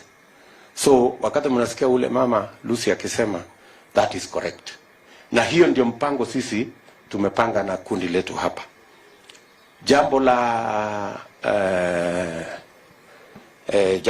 la tano ambayo nimesikia hapa kwa vile mmesema ni mambo ya soko, export, the export market ya macadamia, export market ya avocado, hiyo export market yote ya hiyo area, lazima tutumie what we now call of economic diplomacy. Diplomacy si ile ya Cold War ya zamani. Diplomacy ya saizi ni diplomacy ya biashara. Tuko na soko, kwa mfano, wacha mimi niwaeleze. Tuko na soko China ya watu 1.6 billion. Si ndio? Pale nyuma tulikuwa tumekubaliana na rais ya kwamba hii soko ya China lazima tufungue.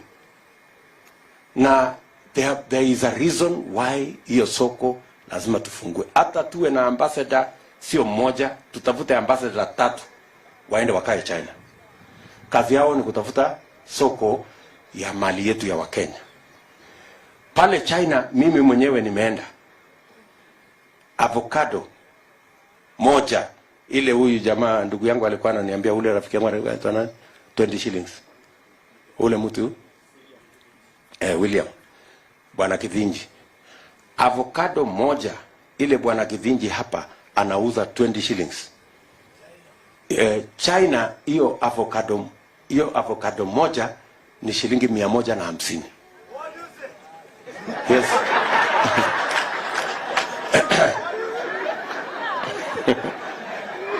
You know? So ukienda Europe, ukienda Europe, avocado moja ni 1 euro. Nyinyi mnanielewa? Which is almost another 140 shillings. So what are we saying? Mnanielewa? So we must open those markets. Kwanza hii soko ya China. Hii soko ya China ndio rahisi. Kwa sababu huyu mtu wa China tayari tuko na deni yake ya bilioni 100.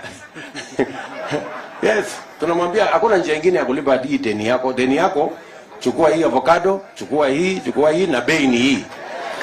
Tunalipa hii deni haraka.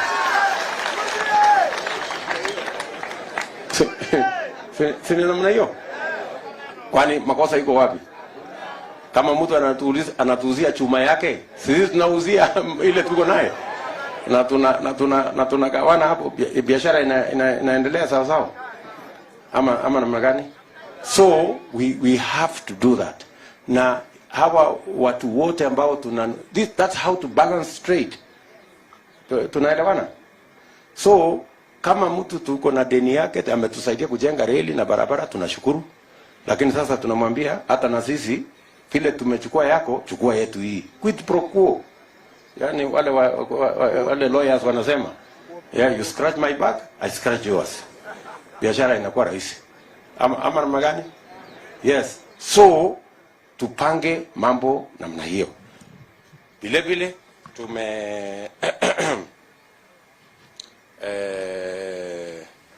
mambo ya sako. Na nimeshukuru kuna muungwana mmoja hapa amesema mambo ya sako tuanze kupanga. Tumesema tunataka kila mfanyabiashara, hawa wafanyabiashara wote wameongea hapa, wa saloon, wa kinyosi, wa beba, wa matatu, wa bodaboda, wale wa mama wa soko, mmesema juu ya soko ya hapa Karatina, soko ya hapa Nyeri, soko ya kila mahali, soko ya mama mboga. Sisi tayari tumesema hivi.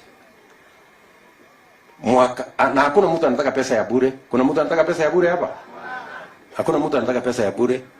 So tumesema kuanzia mwaka huu, kwa mapenzi ya Mungu, hawa watu ambao ni wa soko, kwanza number 1, lazima tupange vile soko inajengwa yenye iko inatosha. Unajenga soko Karatina, unajenga soko the next market, unajenga so that tupate nafasi nyingi ya mahali watu wanafanya biashara. Watu wasifanye biashara barabarani, wasiuze barabarani, wasiuze kwa mahali ambapo hapafai. Tuhakikisha kwamba kuna soko ya kutosha. Mmesikia ati soko moja ikijengwa watu wanakuja kupigania hiyo soko. Na sio ati ni soko ya free, si ni soko inalipwa. Kama watu wanapigania mahali ya kulipwa, si inamaanisha ya kwamba kuna biashara ambayo inatosha. So tujenge soko ya kutosha number 1. Number 2, tupitishe sheria ambayo inalinda biashara ya kila mtu. Huyu mtu ambaye anauza barabarani ni mfanyabiashara, na mmesikia wakisema hapa mtutafutie leseni ya kuuza barabarani, ili tukichukua hiyo leseni tunaenda naye kukopa naye pesa. So badala ya kupatia yeye leseni ya kuuza barabarani huko kwa hewa, jengea yeye soko mahali ingine, mahali anaweza kufanya hiyo biashara. Na hiyo ndio kazi lazima tufanye. Tunaelewana? Tumesema kwa mfano Nairobi tunataka kujenga soko zingine 20 mpya yenye inatosha watu wa Nairobi. Ukiona Nairobi watu wanakimbizana barabarani, hawkers wanakimbizwa pande hii, hawkers wanakimbizwa pande ile. Kama tuko na pesa ya kuajiri askari ya kufukuzana na watu, si tumie hiyo soko kujenga soko ndio tuwapatie ama hii tuko na askari Nairobi karibu sijui watu 8,000 askari tu ya kufukuza watu, na hao watu wako na makosa wanamfanya, ni biashara wanafanya, na hiyo biashara hujampatia pesa ya kufanya, ametafuta pesa yake na anafanya hiyo biashara alishe watoto wake, haja kuambia msaidie kulisha watoto. Wewe jengea yeye soko mahali atafanya hiyo biashara yake, atawachana na wewe, na hakuna haja ya hii watu wengi ya kuhangaika na kufukuza watu. So mambo ya soko. Alafu tumekubaliana ya kwamba tunaweka pesa katika micro, small and medium enterprise. Hii micro ni hawa watu wa beba. Hii mama mboga, nani. Hawa micro wote hawa hawana mahali ya kukopa pesa. Si ndio? Hawa watu wengi wanakopa pesa kwa Shylock. Shylock ni ile mtu asubuhi unaenda anakupatia 1,000 ama 2,000. Jioni anakuambia hii 2,000 rudisha na 200. Si ndio? Hii biashara ambayo unafanya mpaka unapata 10% per day, si ni biashara kubwa sana? So hiyo biashara sasa tunataka tuibadilishe. Tulete pesa kwa sako ya soko. Pesa ya serikali. Kama ni Nyeri market, kama inahitajika 20-30 million, tuweke 30 million pesa ya serikali, mulipe interest ya 3% per year. Mnanielewa? Nataka msikize vizuri. Nimesema hivi. Kama ni sako yenu ya soko ya hapa Nyeri town, hiyo soko yenu kama mnahitaji 50 million ama 100 million, tuwapatie 100 million kwa soko yenu hapo, mulipe interest ya 3% per year. Alafu sasa nyinyi kama sako mupatie wale wafanyabiashara wa hiyo sako, badala ya 10% per day mupatie 5% per year. Ni mnanielewa? Hamjasikia vizuri?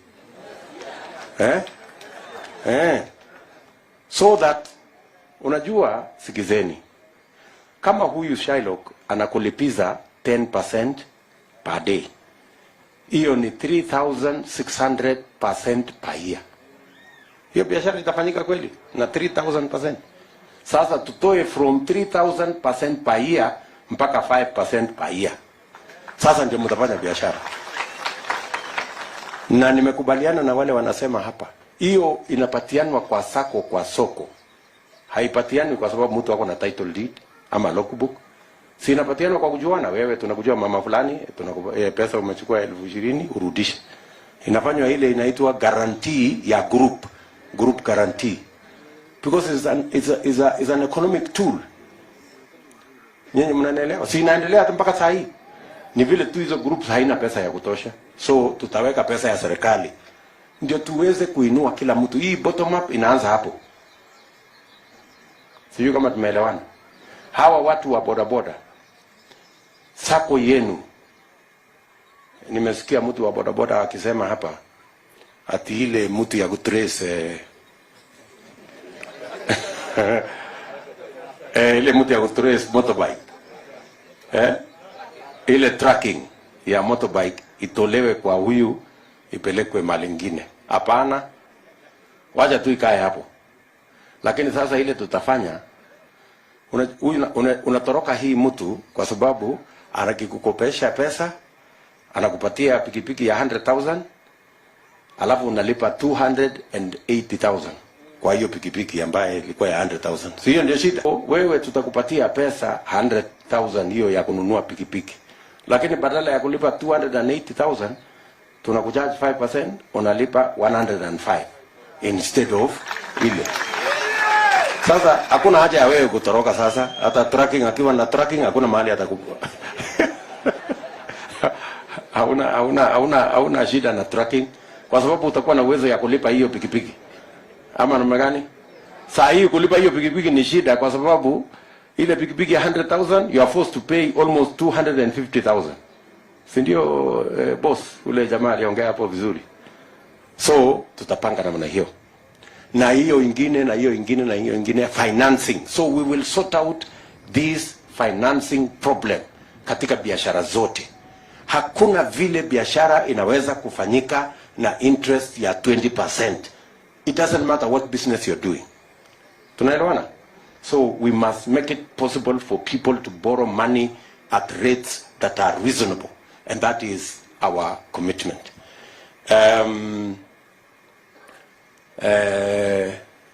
Mtu mmoja pia amesema, nafikiri ule wa bodaboda, kuhusu akienda pale amepata accident, anaulizwa jambo la kwanza, wapi NHIF? Si ndio? And it is good. Mumesikia katika hii mpango yetu tumesema kwa mapenzi ya Mungu tunataka kusort out health insurance. Na tumesema hivi, tulikuwa na hiyo mpango ya Big 4. So mnajua tulikuwa na mpango ya Big 4 na moja yao ilikuwa universal health coverage. Sasa tumepitisha sheria juzi ya mambo ya universal health coverage. Vile tulikuwa tumepanga pale mbeleni. Lakini hiyo sheria tungepitisha 2018. Lakini hatukupitisha 2018 kwa sababu tulikuwa busy na BBI na hii mambo ingine hapa ambayo imetusumbua na bure na rege mingi vile huyo anasema. Time was wasted. Nyinyi mnanielewa? We wasted 4 years kwa mambo ya bure, rege nini. Tukawacha ile mpango tulikuwa naye. Hiyo mpango ikakwama. Sasa juzi about a month ago ndio tumepitisha sheria ya itatusaidia kwa mambo ya universal health coverage. Mimi nawaambia watu wa Nyeri, kabla ya mwisho wa mwaka huu, kwa mapenzi ya Mungu, kwa sababu kutoka August kufika December ni 4 months. Hiyo 4 months inatosha. Kila mmoja wetu by the end of this year atakuwa na bima ya afya ya NHIF. Na wale watu ambao hawana uwezo wa kulipa tutawalipia kama serikali. Ili kila mtu aende hospitalini, atibiwe na aende nyumbani bila ya kulizwa pesa. Hatutakuwa na maneno vile tuko naye hapa. Ndugu yangu mmoja amesema kuna mtu mgonjwa. Ulisema kuna mtu mgonjwa anahitaji 150,000, nitakupatia saa hii uende utibu huyo mtu. Alikuwa nani huyo? Huyo mjamaa. Anasema hiyo mambo ya huyo mtu mgonjwa. Hiyo mambo ya huyo mtu mgonjwa, hatutakuwa na mambo kama hii ya kusema ati tutafute mtu ya kutulipia. Itakuwa inalipwa na NHIF kwa sababu kila mtu atakuwa na NHIF. Nyinyi mnanielewa? Sikizeni. Mimi nikiongea hii maneno ya NHIF siongei ati kwa sababu mimi sielewi. Nyinyi mnanielewa? Wakati tumechukua serikali, nataka mnisikize. Wakati tulichukua serikali 2013, NHIF ilikuwa inaokota pesa kwa mwaka moja shilingi bilioni 7 billion in 1 year. When we took over in 2013, tukaifanyia maneno, tukaipanga, kwa sababu tulichukua mtu mmoja alikuwa anaitwa Mahmud, ambaye alikuwa amesimama gavana huko, tukamweka pale kama chairman. Tukapanga hiyo NHIF by 2017 mwisho tulikuwa tumefikisha collection, instead of 7 billion tulikuwa tumefikisha 60 billion every year. What did we do? We just changed kidogo. Tukasema kwa sababu tulikuwa tunalipa kila mtu 340, tukasema wacha tufanye graduated. Kama mapato yako ni kubwa, ulipe kidogo more than ule yako chini. Nyinyi mnanielewa? Mimi nataka niwaambie, tukibadilisha kidogo the model of contribution, tutaweza kuokota not 60 billion ile tunayokota saa hii, tutaokota between 150 and 200 billion every year, na tutalipa bills ya hospitali ya kila mtu. Hatutakuwa na shida ya kulipa. Na ndio mimi nakubaliana na nyinyi ya kwamba sasa ule mtu ya kitendawili atajua mahali hiyo kazi itafanya, ataelewa hata ilianza wapi, ataelewa ni nini inaendelea. Si ni kutupotezea tu wakati na kuturudisha nyuma, na sio kwa ubaya. Ni vile tu hajui hata inaanzia wapi, hajui inaenda wapi.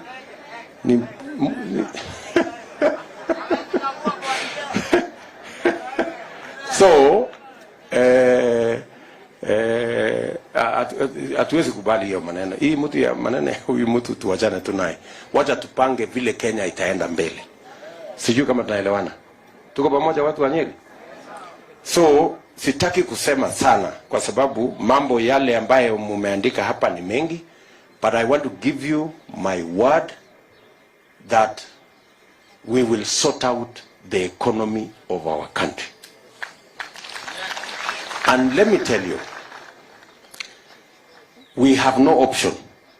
Mimi nataka niwaambie, tusicheze karata. We have no option. Mahali tulipo sasa, kwa sababu saa hizi ile deni tuko nayo katika Kenya, we must sort out the economy so that we can pay our debts. If we don't sort out our economy and pay our debts, this country is in danger of going to liquidation. That is the reality. Tusidanganyane. Nyinyi mnanielewa? That is the reality. Lazima to sort out mambo ya uchumi wa taifa letu, tuhakikishe ya kwamba we bring more taxpayers on board, we create a bigger tax base, more taxpayers, so that we can make sure that we can live within our means. Sitaki kusema sana hapo, lakini lazima niwajulishe hiyo maneno. Kila mkulima hapa, kama ni wa maziwa, kama ni wa kahawa, kama ni wa chai, wameuliza jambo moja. Hawataki kilimo iwe kilimo ya karata ya pata potea. Unaenda kulima, hujui kama utapata shilingi 5, kama utapata shilingi 20, kama utapata 50, unaenda tu kwa giza. Sisi tunasema tunataka kuondoa giza kwa kilimo. Mkulima kabla hajaenda kwa shamba, ajue minimum ile nitapata kwa maziwa ni shilingi fulani. Minimum ile nitapata kwa kahawa ni kiasi fulani. Minimum ile nitapata kwa hii kilimo ni kiasi fulani. Ndio hata saa ile anakopa pesa, anakopa akipima isipite ile anatarajia kutoka mazao yake. Sijui kama tunaelewana. So the concept of minimum guaranteed return for our farmers is a concept that is present, and government, serikali yetu, must provide a mechanism ile mkulima atajua atainvest na ataenda hasara, na hiyo bei iwe guaranteed. And we must build the infrastructure, including cooperatives, including marketers, that will guarantee that the farmers chakula yake isipotee ama mazao yake isipotee, na bei isiwe ile iko na mabroka na makatel wanakuja hapo katikati wanaibia mkulima, wanaenda wanatengeneza pesa. We must build sufficient farmer infrastructure to make sure that we protect farmers from fluctuation ya prices. So tushakubaliana ya kwamba the concept of guaranteed minimum return on farmers, so that farmers are sure wakati wanaenda kilimo wanaelewa ya kwamba hawataingia katika hasara hata wakikopa pesa, na hiyo pesa wanakopa pia tuhakikisha kwamba hawakopi pesa yenye interest yenye inawaumiza. Sijui kama tumekubaliana. Watu wa Nyeri tumekubaliana.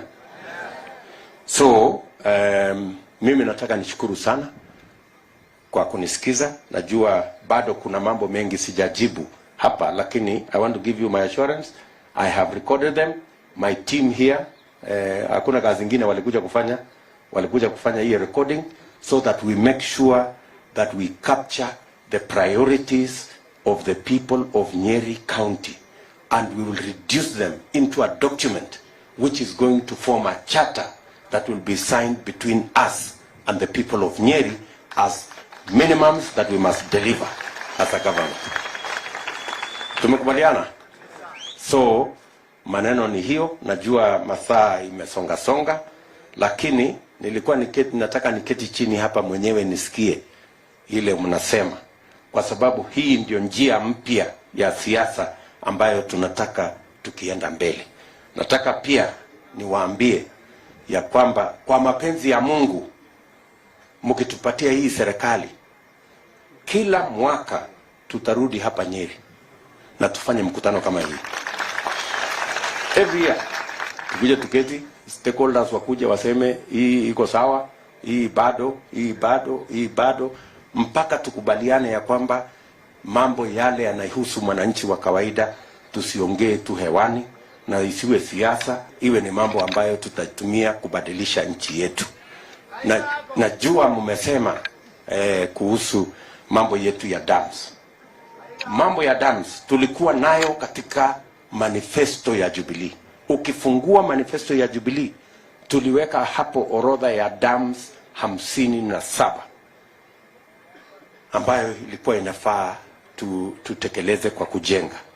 Lakini kuna maneno ilitokea hapo ya siasa, sio maneno mengine ya siasa tu, siasa kidogo hapo ndio imekwamisha hiyo mambo yote. Lakini Mungu ametujalia,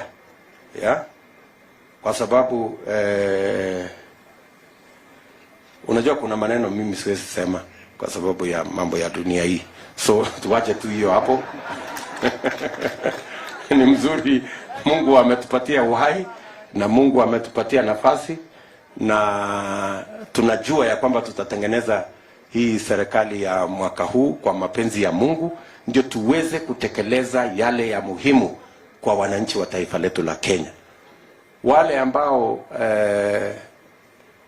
wanaongozwa na Bwana Kitendawili, nilikuwa nawauliza jana, sasa nyinyi mumeshindwa kuendesha upinzani. Upinzani is the easiest thing to run is the opposition. Una criticize, unapiga kelele, nini unaenda nyumbani. Sasa kama nyinyi mmeshindwa kuendesha upinzani, mtajua kweli kuendesha serikali? Mtajua vile ya kupanga mpaka ikue anything? Na sasa nyinyi hamuna track record ya kupanga anything. Hakuna kitu mmepanga ikafanyika. Sasa nyinyi mnatuambia saa hii miaka ndio hiyo karibu inafika huko ikielekea 80, saa hii ndio mtajua kupanga? Hapa nyuma yote hakuna kitu mmepanga mpaka imetimia.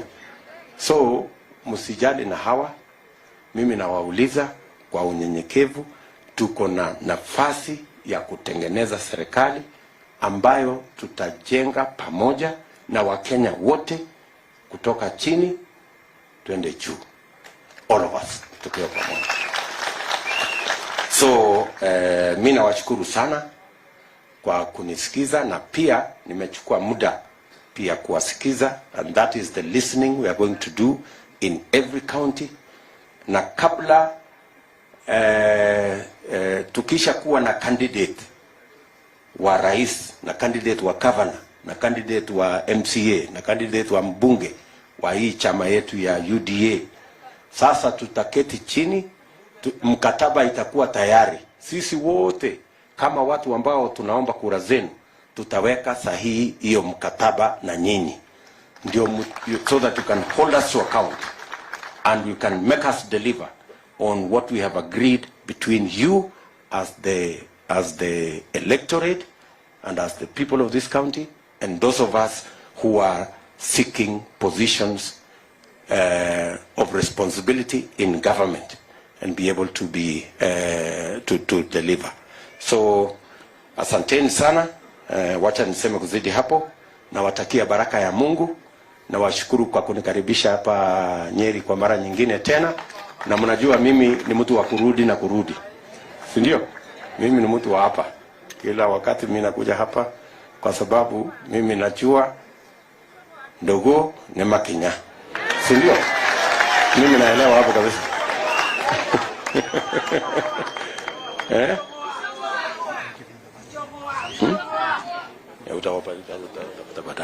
Okay, sasa hapa niko na viongozi wenzangu, sijui tutafanya namna gani. Tuko hapa na viongozi wengi, nafikiri mama county, so ukuje usimame hapa uwapatie kila mmoja 1 minute tu aseme jina na waketi.